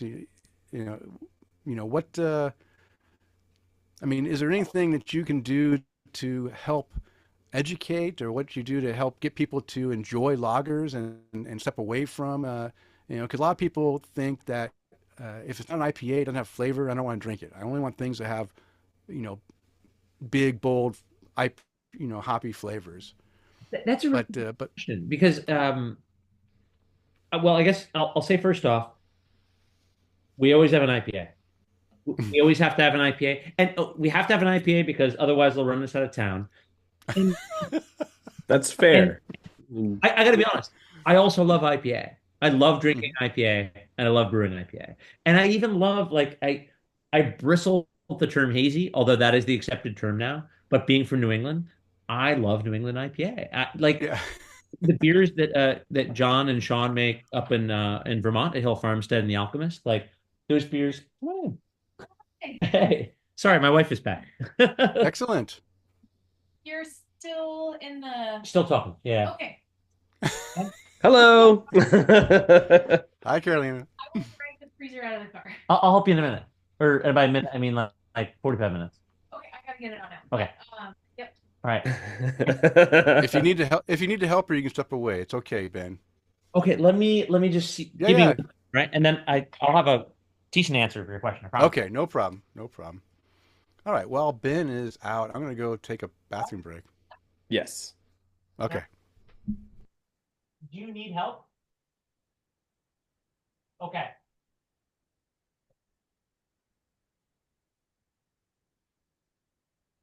All right, we shall see. Um, Well, Denny disappeared anyway. okay. He's All right, that's perfect.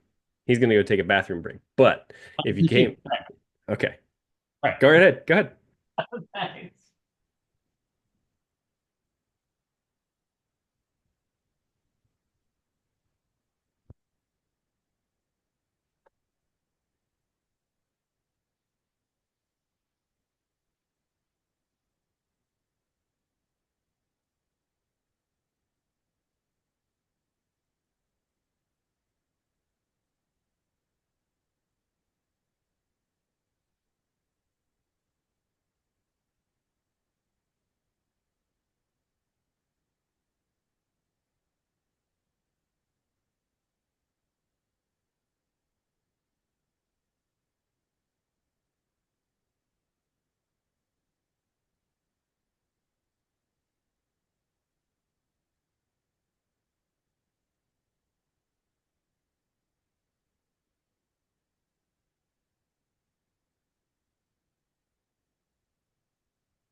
He's doing the same thing. Oh, good. I made it back. Oh, so he came back and then went to the bathroom? Yeah, he came back and I was like, so Denny's gonna take a bathroom break, and he goes, ooh, me too. Yeah, I figured I wasn't at the point where I was going to like burst like I usually am. Although the episode with Matt Knight, I didn't have to go at all. I didn't see you fidgeting in your chair. No, when I start fidgeting, it's ready. Yeah. But I thought I took advantage of the time. All right. Yeah. Okay, Ben, back to our scheduled question. Back to our scheduled question. I forgot what the question was. It was So if a train leaves Chicago at 60 miles an hour. Oh, wait, no, we were talking about it was hazy. Hazy. That's what it was. Yeah. The term that I cannot stand, hazy notwithstanding. I love so many of those beers. Honestly, again, so many of the beers from Vermont and from New England and from all the places around the United States. They're really, really, really good IPAs that I really love. I love drinking IPA. I love brewing IPA. And honestly, that's the majority of what I made when I was working in Denmark. Is I made a lot of IPA for this little we're kind of in the middle of nowhere, Denmark, which was great. I learned so much.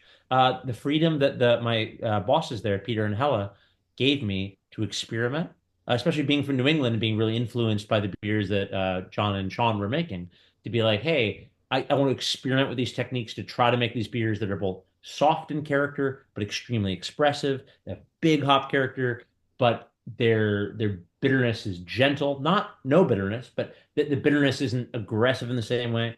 They gave me a tremendous amount of freedom to do that. And I learned a lot about brewing hoppy beers. And I love brewing and drinking hoppy beers. It's just, I think in my 30s, and I turned 40 in about 3 days, I realized I like drinking lager a lot more because I can drink a lot more of it, and I don't get bored with it, and I don't have as much of a hangover. So, pause that thought. Is your birthday on Thursday? Wednesday. Okay. I was going to say, well, no, because I was going to say on Thursday is when the show releases. So you'd have a show release on your birthday. You're welcome. But, we'll go, just a little belated. That's all. To your question, though, about what we do to steer people towards our beers or towards, trying things. Caroline and I both have an instinct of not if you build it, they will come, but people don't know what they want yet. They think they want a certain thing. They have a mindset, right? So there's this idea, we encounter this all the time. When people come in and they want a light beer, they drink light beers, they want things that are light and easy drinking, they don't want a tremendous amount of flavor, and they look at the menu and they see Helles and they see Pils and say, oh, I want a Pils. Yeah. Sometimes they actually do want a Pils, but I think most of the time they actually want a Helles. And that's not because I'm a Helles supremacist. That's not because I'm a Helles pusher. It's because I get that this person doesn't drink a lot of beer, and when they do, they like light beer. And the Pils that we're serving is pretty damn bitter, and it's pretty damn hot. And I like that about our Pils. And I also like to think that our Pils is balanced, and you can drink a lot of it. But I don't think that's what the person's looking for. Yeah. And so we say, okay, I think you'll actually like this more. Let me tell you more about it. Another thing that we really try to do, okay, we pour beers, slow pour, big heads, big, fluffy, thick, juicy heads. We have a smaller selection. There's not 20 different beers. There's not 5 different IPAs and 5 different versions of Pils. It's okay. We always have a pale malty beer, Helles. We always have a hoppy pale beer, Pils. We almost always have an amber lager. We almost always have a dark beer. We almost always have a saison. We almost always have an IPA. We hit those marks, but we don't want to overburden you with choice. There's a part, in my experience of traveling to other places, when something of the selection is more limited, but it's well curated. That wasn't something that I knew that I wanted until someone did it for me. Yeah. Right? And there's a lot of things like that in life. So that's what we're trying to do. Hey, you didn't know that you wanted a big fluffy head until you realized how good beer tastes with a big fluffy head, how good it looks, what it's like to have, how much it captures the hop aroma, how just what the mouth feels like. You didn't know that until you had it. And so a big part of what we try to do is okay, you don't know this thing yet. You've never had it before. We just got to get them pass through that curtain. We just got to get you through the unease of something that's different. And then when you get on the other side, you're like, oh, this is great. It's another part of I won't say we actively discourage tastes, but we don't do samplers. We do half pours. So if you want a couple half pours, we can get you a couple half pours. Sometimes we get people who come in and they feel really adamant, hey, I want to taste 3 different beers. Give me a little taste of all of them. We'll always do it. But the point is not, hey, we should give you a tiny little taste of something and then you'll make a determination based on half a sip of beer about what's best. Yeah. We're here to help you. We're here to guide you. We're here to find you what you actually want. And so what I find more helpful is to say, hey, what kind of beer do you like? And what do you like about it? And then to make a recommendation for someone and to either then get them a half pour or a full pour. The goal is to get someone to find out what they actually want, not what they think that they want, not what everyone has told them that they want, what they actually want, and to get that in front of them and to show them. And if we're wrong, if they don't like it, we'll get them something else. Yeah. But I like, hey, try a million little tastes of things and think you're making a real selection. No, like our job, we're professionals. We're professional brewers, we're professional bartenders, we're professional people who care a lot about beer, and we want you to have a beer that you really love. And so I think we work really hard to try to not be just a vessel that gets you beer when you decide that you want it, but instead be someone who guides you to something you want. That's one of our listeners just said that's the problem with tasters. They just aren't representative. Yeah. But also people also said someone like me that appreciates someone who is going to guide me through this menu of beers, whether it's 5 beers on tap or 20 beers on tap. They're going to be able to take those recommendations and have somebody go, well, if you want a lighter beer, try this one. Yeah, I love a lot of the stuff you said, Ben. The curated menu, right? You have a curated beer selection, and it's not a bunch of the same thing that people get confused and don't know what they want. That you have specific things that will appeal to a lot of different people, so you have something for everyone. I also love the fact that you don't do the taster flight and people get these 4 or 5 ounce, 4 ounce pours that you can't really understand what that beer is doing. It's not opening up. It's not, you take it to your first sip, you might as well forget about your first sip because your palate's getting adjusted. And it's the second sip that you really start to feel the beer and taste the beer and get everything out of it. And if you only have a small sample of that, you're not going to be able to gather all that. So I've gone, I don't order anything. I mean, the smallest beer I order now is a 10-ounce pour. I love it when breweries have 10-ounce pours and then 16 or 20, because I want at least 10 ounces to understand what that beer is doing, how it opens up as it warms up, and as my taste buds adjust to the environment and the situation. Because, like I said, I take a first sip. A lot of times I may feel like, wow, it's a great beer ever, or I may say, okay, let me take another sip, and I take a second sip after everything's done, and I'm like, wow, this is really coming alive. So that's the other thing. And I also love the fact that you are putting effort in to getting the customer, the consumer, the best experience they can get. And this is one of the things that we've talked about on the show. Craft beer isn't all about just the beer. It's the experience of what the person is feeling while they're there. And if they get service from you trying to provide them with the best experience they can get, then that means a lot to them, as well as the beer being good. And they're going to remember that and have a better experience. You mentioned Chuck and Nut, right? My first real craft beer experience was in the 90s at Thomas Kemper Brewing, which is what the first brewery he ran back in outside of Silverdale, Poles Bowl area. I was in the Navy. I was stationed out there at the sub base, and we would go out to that brewery all the time with our families, and the beer was great. I never experienced such great tasting beer of different styles, lagers and stuff. It was great. The beer was good, but it was the experience that I felt there that made it like, wow, I really like craft beer because I get this feeling and this experience as well. And I think that's great that you focus on that experience and making the consumer, you know, feel like that they're getting something more than just a beer at your place. Well, it's hospitality. It's hospitality. Yeah, exactly. It's a really important part. Like it's, yeah. I'm really glad that that's something that's important to you because I feel like it's hugely important to me when I go out to other places. I think the place of an influence on me, like hospitality is such a huge part of it. And like, I don't know. Sometimes I feel like it falls by the wayside. It does. It does. It's, it's those warehouse, people opening breweries. Like there was a big push for breweries opening. And at one point they could only open in industrial warehouses because that's the only place the cities will allow you to open a brewery.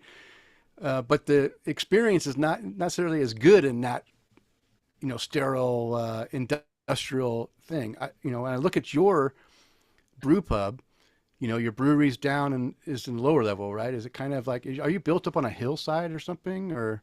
It's just it's kind of a funny building. So it's like a lot between two houses, and downstairs we have a kind of a smaller area, and that's where the brewery is, and we have like a little seating, and then you go upstairs, and okay, there's the kitchen, there's the bar, there's most of our seating, and then there's a nice view of the mountains and everything. Okay, that's just a weird city. Yeah. So.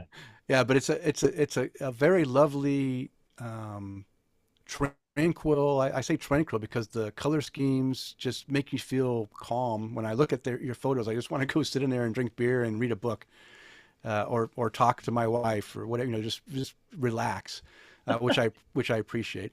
I also noticed that you have two Luker side pull taps.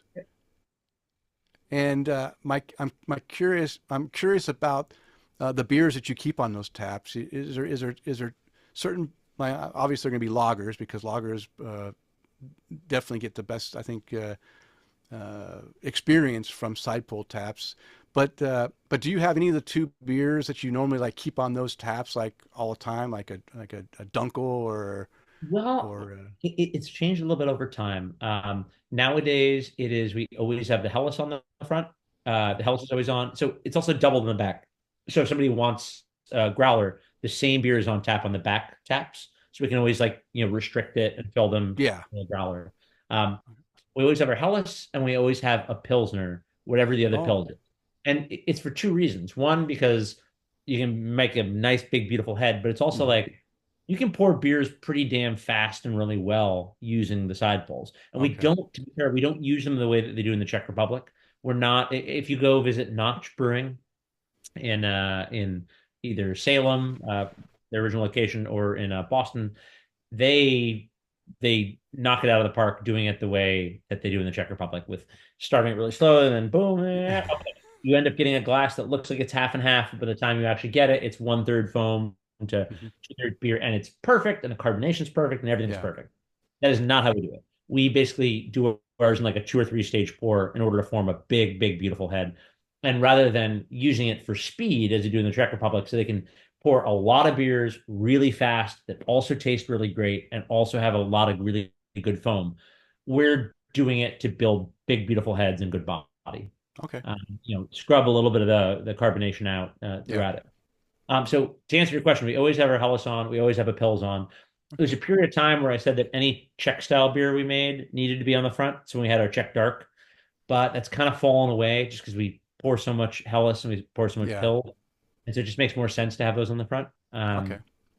Yeah, I love, I do love, we have a brewery here in town that does a side pull, and I love it when they have dark lagers on with that side pull. Just so creamy and really good, body for that dark. So that's why I said, and usually, and the Pils is the go-to, right? Everyone typically, goes for the Urquell Pilsner type experience, but a good dark lager is good too on those side pulls. Okay, Kris, I've talked a lot. Why don't you go ask the next question? All right, well, let's talk about some fermentation. Ben? Yeah. So are you guys using any mixed cultures or native yeasts or extended lagering techniques? Like, what's a typical production timeline look like compared to more of like those turn and burn kind of breweries? So we don't do mixed ferment anymore. I would like to get back into it, but so when I was at Enlightenment, I had a mixed ferment culture we called the Enlightenment blend, and it was a bunch of different saison yeasts and a couple different Brett strains and a couple different lacto and weird strains and a couple different bottles of beers that I love that I poured in, and that was what we used just for primary for like all of our saisons. And we still have the culture; it's still hanging around. We still have it stored. And Wow. we used to brew a couple beers a year using it, but so much of our production is lager now, and it's such a task to tie up a tank for 2 to 3 months, and then to have to use all different lines and all different Yeah. parts, and break it in the Mm. tank, autoclave all the parts. That we're committed to making saison. I still love making saison, but we're pretty much brewing clean saison now. Um, which don't get me wrong, I love clean saison, but we don't quite have the infrastructure these days to be doing mixed ferment beers anymore. Um, although I do hope at some point in the future we'll start doing them again. When it comes to our lager beers, like I was mentioning before, we kind of have two different approaches. One where we sponge towards the end of fermentation, one where we finish the beer still and then kreutzen with the next beer that we've brewed off of it. Our general profile is that we pitch pretty darn cold. We pitch at like 7C, which is like 45, 46 Fahrenheit. And then we ferment at 10C, which is like 50 to 52 Fahrenheit. And we don't raise for a diacetyl rest. Once we pass diacetyl check, once we either spunded or kreutzend, and the beer is brought down really cold, we then transfer it over to a bright tank, one of our lagering tanks, and then it spends anywhere from 4 to 5 weeks at 0C, unless it's a special beer like the Household Gods. Uh, one of those Keller beers. It'll spend its time at 0C, just dropping, just lagering, just getting bright, just getting round, just getting softer. It's naturally, carbonated through the spunding of the Kreutzening. And then yeah, we don't use any fining agents. We don't use any filtering agents. We basically just fill off the bottom of that bright tank. And of course, the first couple kegs have a little bit more haze because we're pulling a little bit of the yeast that has settled out. But um, it's a very natural process.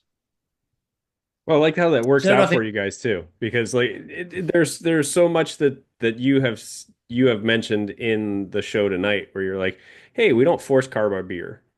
Like, I mean, there's plenty of places that do, but you guys just take that natural process and you use science to make it happen. But that's also been the way that it's been done for centuries too. Like yeah, they didn't have tanks of CO2 off the back end of their Abbey brewery where they were injecting Yeah. CO2 into it. No, it just works out a lot better that way. And you guys have found a way to make it work for you too.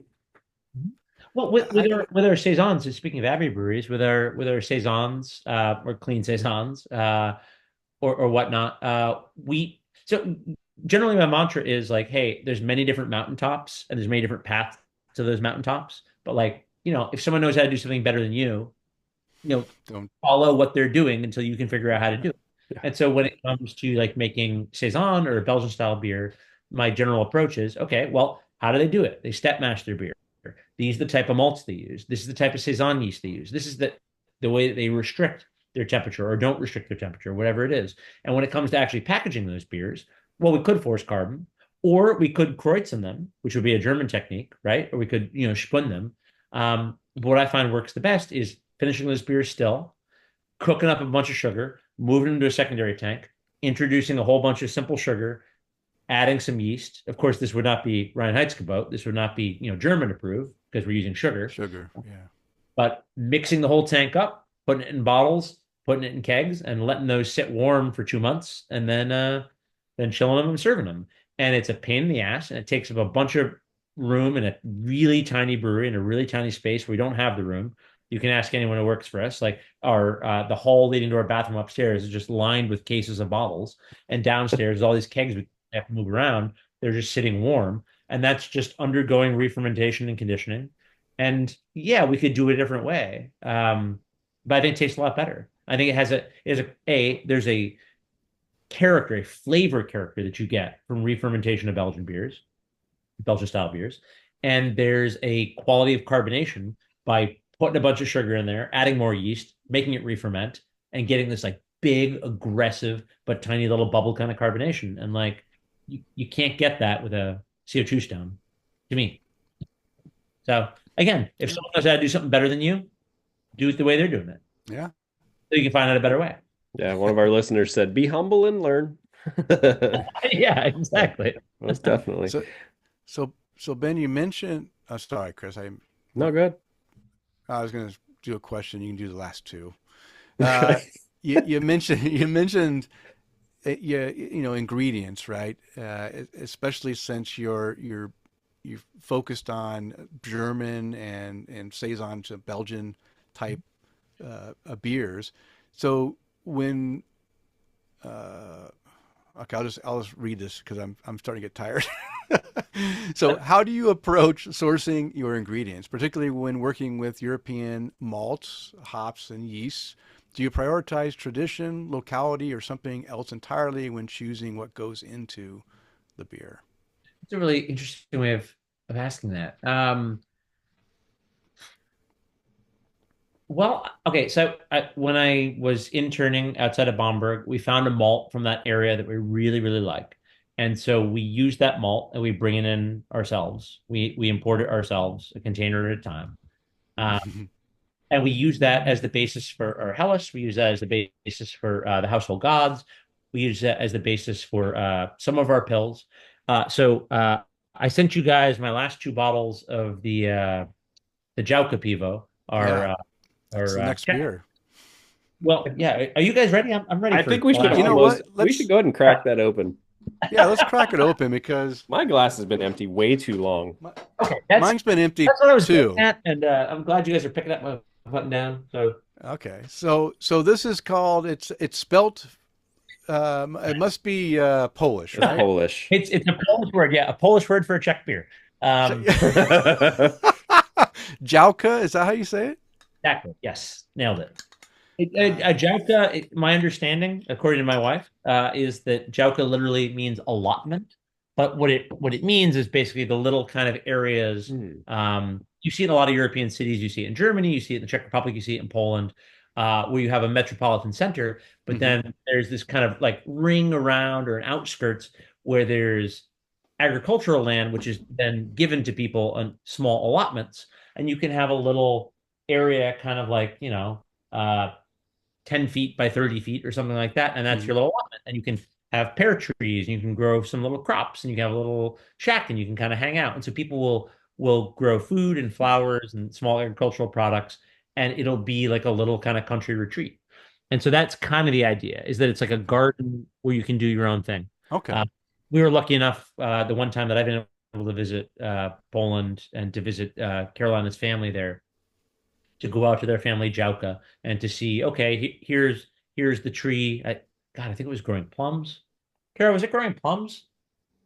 Apples. Still don't know about that. Is it actually this? That is her depiction of the Dzialka. Yeah, the family Dzialka. Exactly. And this is by your wife. Did this? That is by my wife. Yeah. Yeah, very nice. And so, yeah, the idea was to make a beer that you drink when you're hanging out in the Dzialka. And my understanding is people generally drink a lot when they're hanging out in the Dzialka, or at least her grandfather did. I would. So, that's nice. Okay, so that's the idea. So you mentioned that your Czech has definitely got a bit more hops, and you can smell it 100% in the aroma, which is nice. I mean, it's got a beautiful hop aroma in here.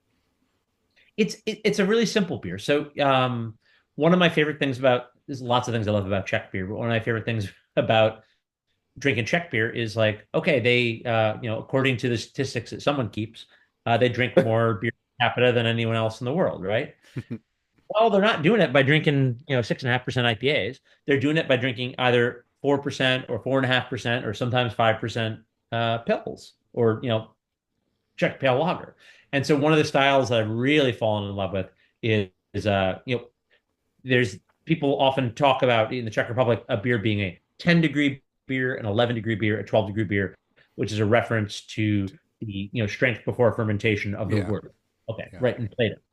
But like 10-degree beers are so good because they're okay. It's not going to be more than like a little bit over 4%. Mm-hmm.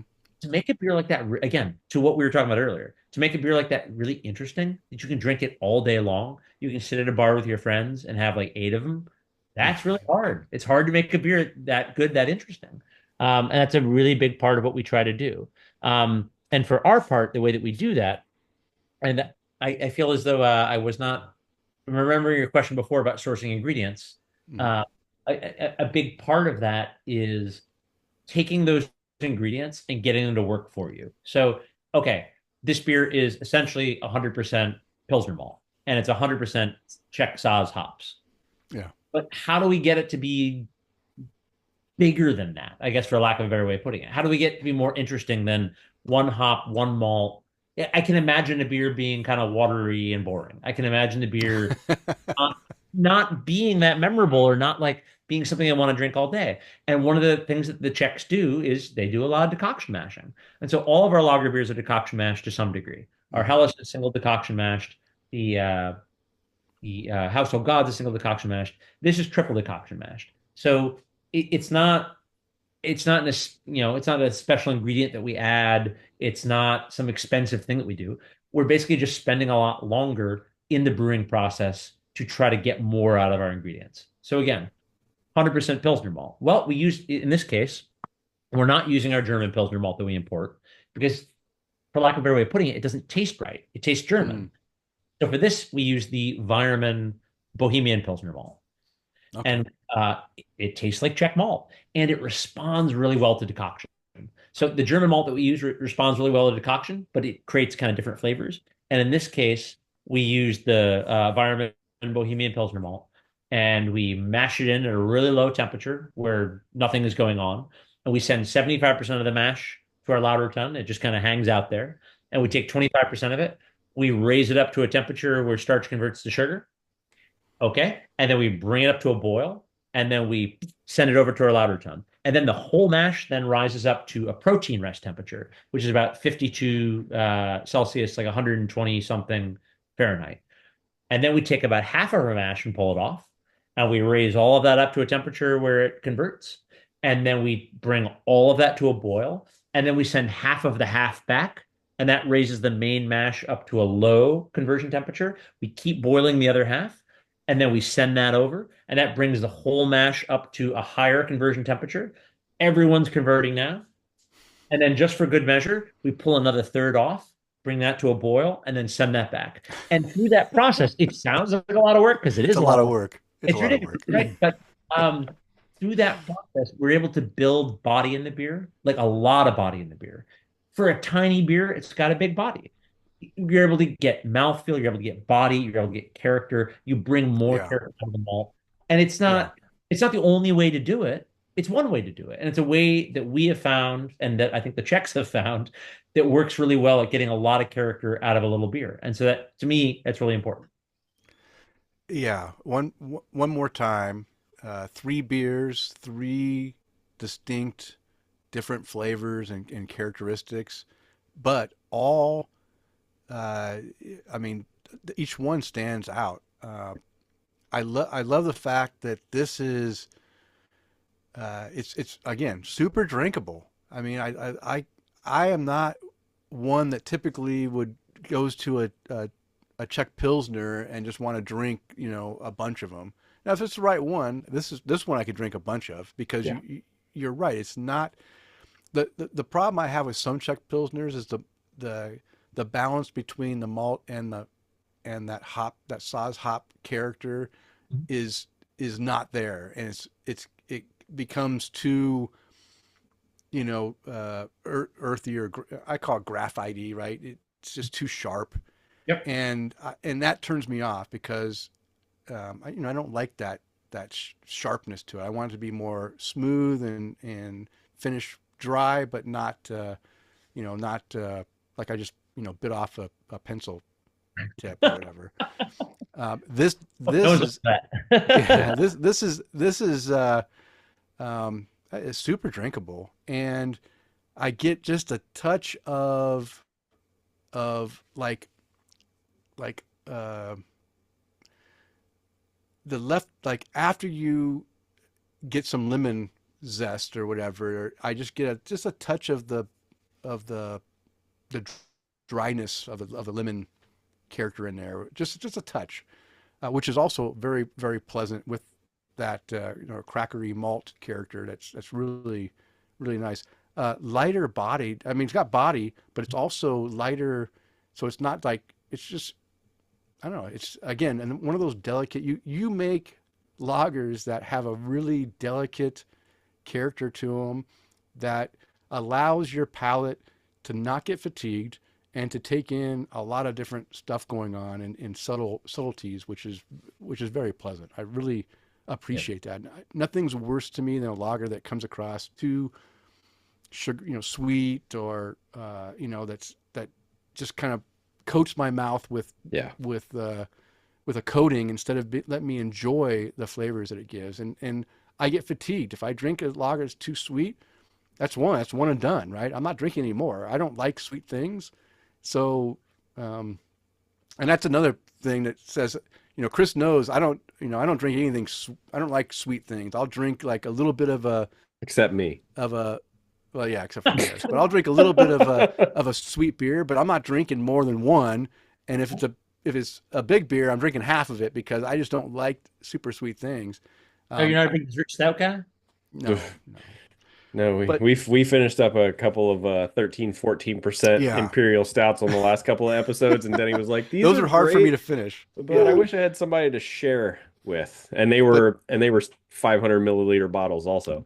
Yeah, but drinking these, man, I could go and drink 3 more just like this. I mean, all 3 of these beers tonight, and still feel good because that's the other thing. I love that your beers are 4-5% beers and not, the bigger ones. I don't need to have, 6% lagers or whatever. I need 4% lagers so I can just enjoy it and enjoy more than one without feeling like I'm going to fall down. And this is the blessing of 10-degree pills, to my mind. Like if you can, because you can just drink a ton of them. It's great. I can't remember the last time that I had 48 ounces of beer and just said, well, I'd like to have another one. Yeah. I can remember. Because, I'm really, honestly, Ben, it really has been a pleasure to drink these beers with you and get your story behind how you make them, the care you put into it. We found you because you were, rated one of the top 7 brew pubs in the U.S. off of U.S. Today's. That's just like their opinion, man. That's their opinion, and you ask anyone. I don't give 2 shits, Denny. You can say shits. There you go. Any poll, because polls are just a poll, right? It's just someone's opinion, and a lot of times they're wrong in my opinion. But I'll tell you what, as far as the beer, definitely. The beer is fantastic. And from what I have seen from your establishment, it's definitely a place that I would enjoy visiting and drinking beers and talking with you and your wife about, your craft and your business. And I love the fact that you first thought about just opening a little small place in the middle of the woods or farmland with chickens as friends, making one beer. And don't forget the bed and breakfast that your wife talked you out of. Thank goodness, right? That would have been horrible. Tell you what, though, honestly. So, like, if you, I'm not working for the German or the Bamberg Tourism Bureau. Yeah, that's what they all say. Yes, if you do end up going to Germany, A, go to Bamberg, and B, if you do, there's a couple of places you can stay that are just like either in Bamberg or just outside of Bamberg that. It's a brewery, and it's a restaurant, and it's a bed and breakfast. Yeah. And the one that we often stay at is Brauerei Spezial, who is one of the 2 places in the city that makes a Rauch beer regularly. Personally, I'm a Spezial guy, not a Schlenker lad. Like the subtler smoke, and it's but you can stay there, and you stay above the brewery, and it's just like the coziest time you can possibly imagine.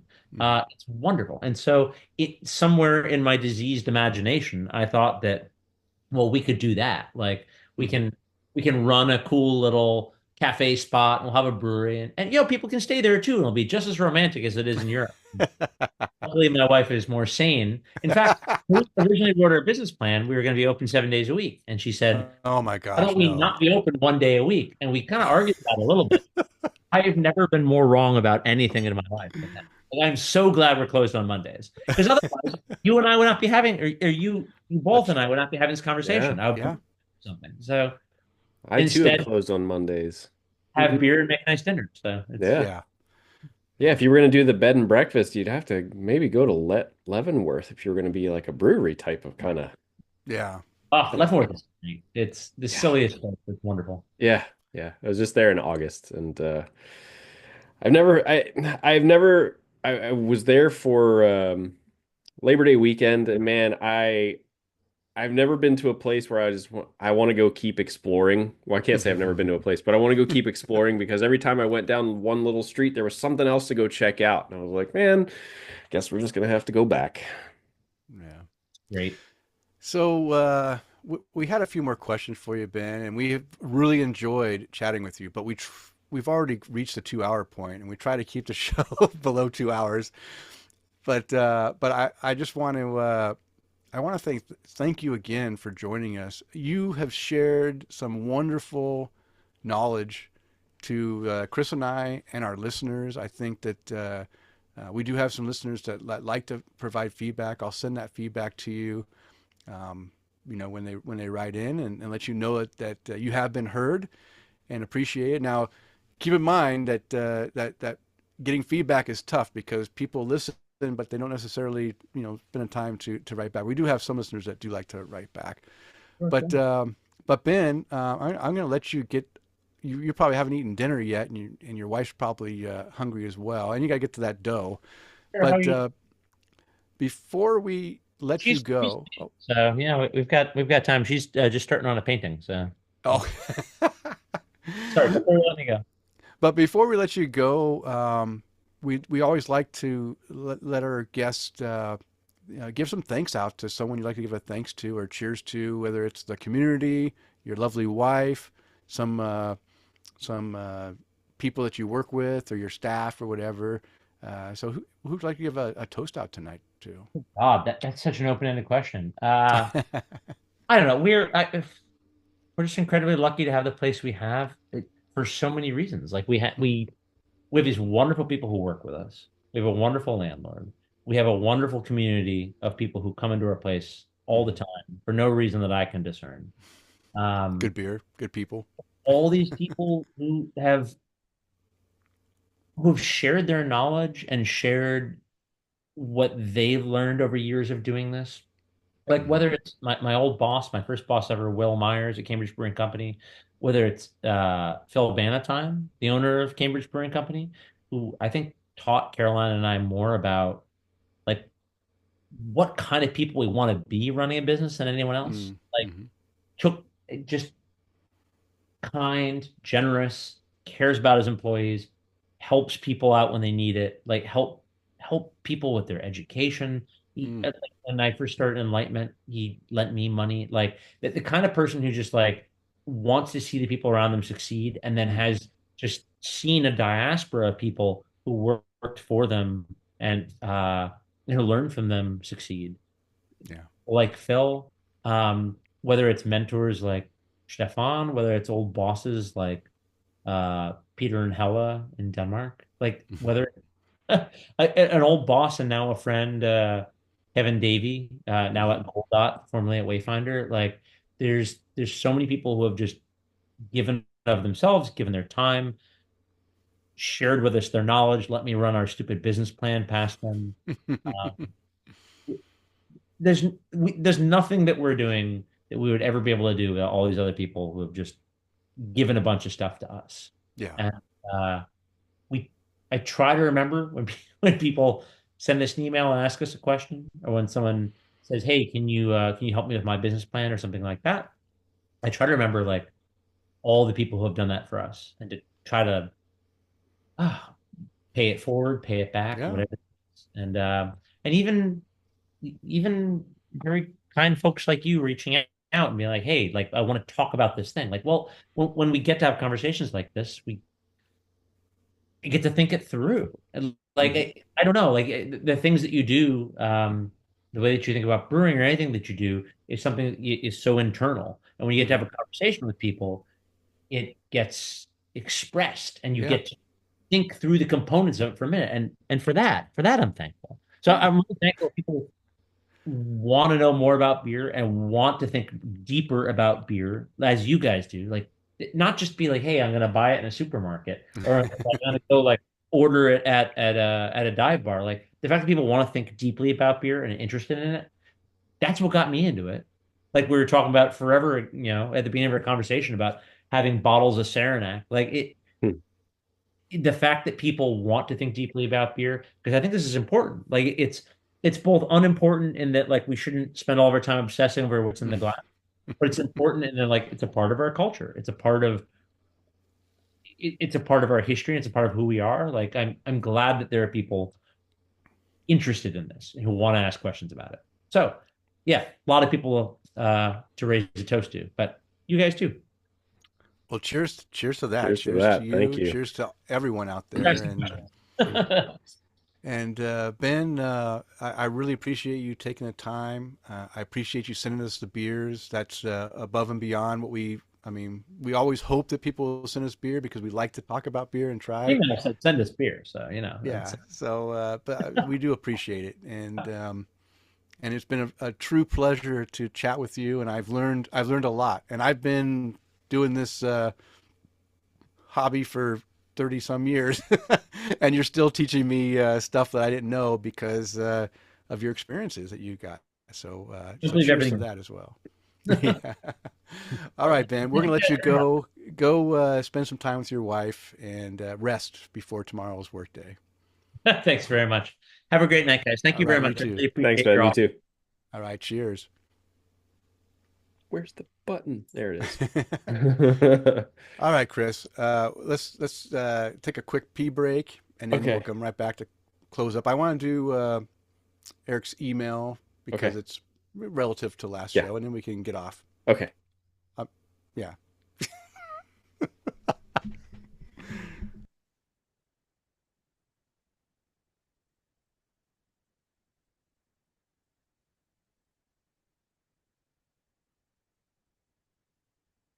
Geez, Dan, I didn't realize you had spell checker built in for you. That's kind of nice. Convenient.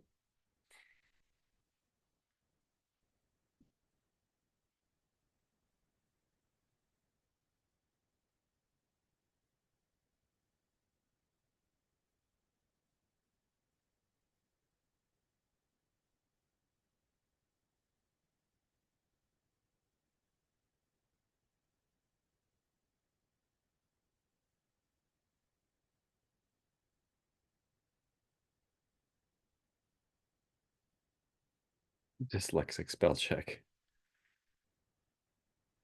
I'm glad you could spell that correctly.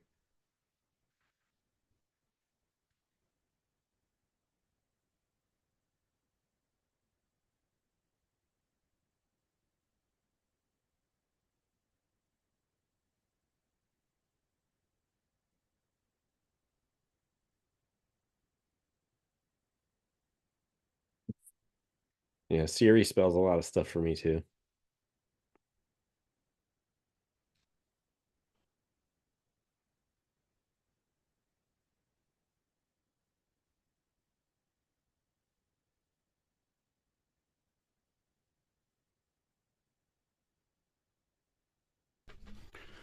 Whew, man, All better? this beer is going right through me. But I know mine will come out at like 2 o'clock this morning, tomorrow morning, yeah. and then probably at like 3:15, and then I'll get up at 6:30. So Yeah. Yeah.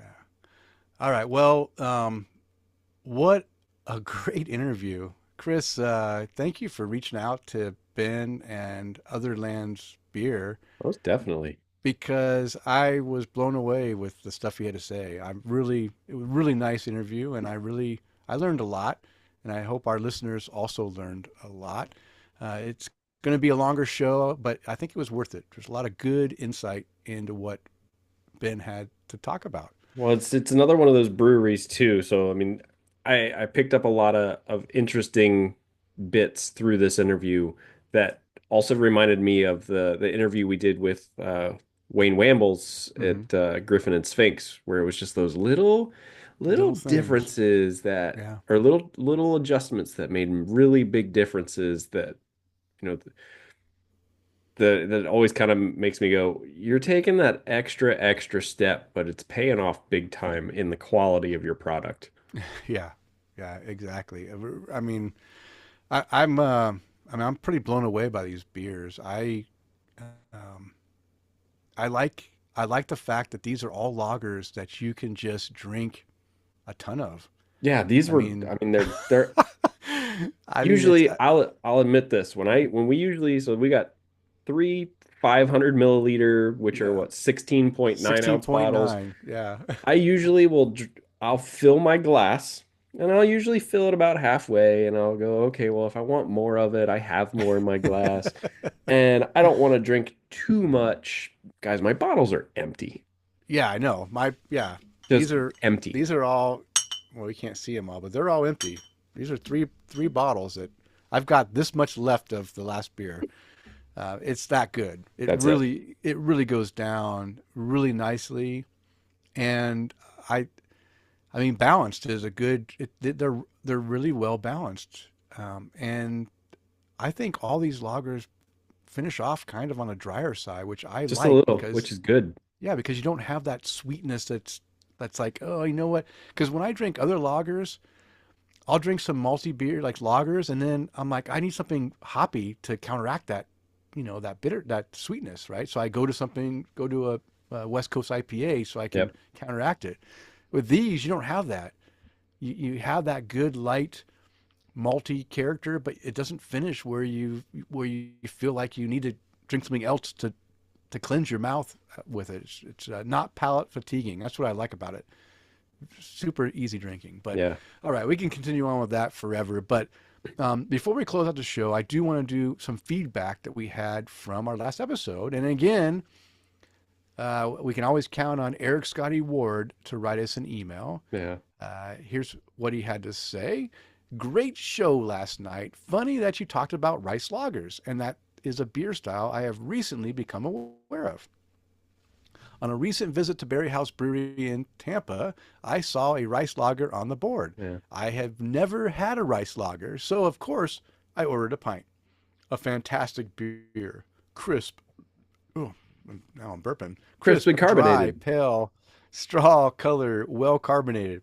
I love this beer so much that I immediately began to research recipes to make it myself. Last week, I gave the first 5-gallon batch to my son to store in his kegerator. My instructions were to let it sit as long as possible under refrigeration. 3 months would be optimal. At first taste, this beer was spot on in taste. Just young and needs to settle out and gain a pale straw color. This past weekend, I made another 5-gallon batch for me. I'll send you a review and a photo in the future once I have it on my side pole tap. A Heidelberg 2-row grain, flaked rice, and Hallertau and Saaz hops are all the ingredients needed. Wait a minute. What about the yeast? Did we miss the yeast? Oh, Denny, he got the yeast in there. Okay. Do you forget the water too? And the water? What about the water, man? Okay. Okay. I'm hooked on the rice lager. So, Kris and anyone else in the Tampa area, the Tampa Tubes Day Rice Lager is Yeah. still on tap at Berry House. Have you had that one, Kris? So, Denny, I'm drinking out of my Berry House glass Yeah. today Nice. because, well, they are an all lager brewery. Yes. So I figured what better way to enjoy these beers from other lands than through uh, a, you know what I'm saying, a lager Yeah. glass. Yeah. Eric, funny enough, Friday I was at Berry House Oh. and I didn't see this email until today. But on Friday, I made sure that I went in and I got, a couple of 4-packs of things because usually when I'm in the Ybor area, uh, it's around lunchtime, and I'm meeting a couple of friends over at Tampa Bay Brewing Company. And Berry House is always closed when I'm over there because it's on like a Tuesday at noon. This time we went in to Berry House, and this is just kind of a weird tangent story. Went into Berry House, picked up three 4-packs of a couple of things. Their award-winning Czech lager, Bublina. Oh, Bublina. I had that one. I had the Czech lager. What's it called? Teddy beer, which is what would they call it? A West Coast Pilsner, and I don't remember what else the third one was. But we go in and Tina goes, "Oh my God, this hat is adorable." So we got a hat too. And then we check out. And then Denny, recently I have kind of gotten into what? Where's the rice lager? Did you get a rice lager? I didn't get any rice lager, damn it. I didn't know it was there. I didn't look at it. I didn't see it. I was waiting for you to say, and I grabbed the 4-pack of rice lager. No, but I grabbed another 6-pack. Sun shirt because it was awesome, and it's got the logo of one of my favorite beers they make on the back of it. So okay, wow. So a hat, shirt, shirt, 4-packs of beer, but no rice lager. Okay, all right. Well, you know what? You'll have to just go over to Eric Scotty Ward's place and try his when it's brewed. Yeah, fermenting. Yeah, he probably doesn't close at noon. He's probably not closed at noon on a Tuesday. All right, Kris, we're getting tired. It's time to Yeah. get you to bed, buddy. It's way past your bedtime. But before I get you to bed, you want to raise your glass to anyone? Yeah, so I got a little bit left to raise my okay. glass to Ben over Ben. at Otherlands Beer. Ben, thank you cheers, so Ben. much for coming over and chatting with us. We send out emails to folks occasionally, and Locked up. Oh. huh? Oh, you locked up all of a sudden. Did I? We send out emails occasionally to different people that, hey, you should reach out to this brewery and that brewery and let them know we told you to reach out to them. And most people don't respond back to us. Yeah. Yeah. So they were part of a USA Today Top 10 Breweries award. And I reached out to all 10 of those breweries. Ben was the only one that reached back out to us. I can't say that. One guy also reached back out to us, but he's taking his time. So, but the conversation was phenomenal based off of someone who 1 out of 10 people responded back. The beers were incredible. Yeah, incredible beer. Visually, the labels are terrific. Labels are great. Did I say the beers were great? I think we said the beers were The great. beers are great. Labels are great. I can't. Conversation was great. It's too much great. Yeah. Yeah. It is definitely good. Everything about it was great, and so different styles. I mean, it couldn't have gone any better, really, Denny. Yeah, it was great. Yeah. Who would you like to raise a glass to? All right. Well, I also raised my glass to Ben, but I also need to raise my glass to our Patreon supporter. This episode is Mr. Bill Schlemmer, just getting back from his trip down south to Florida.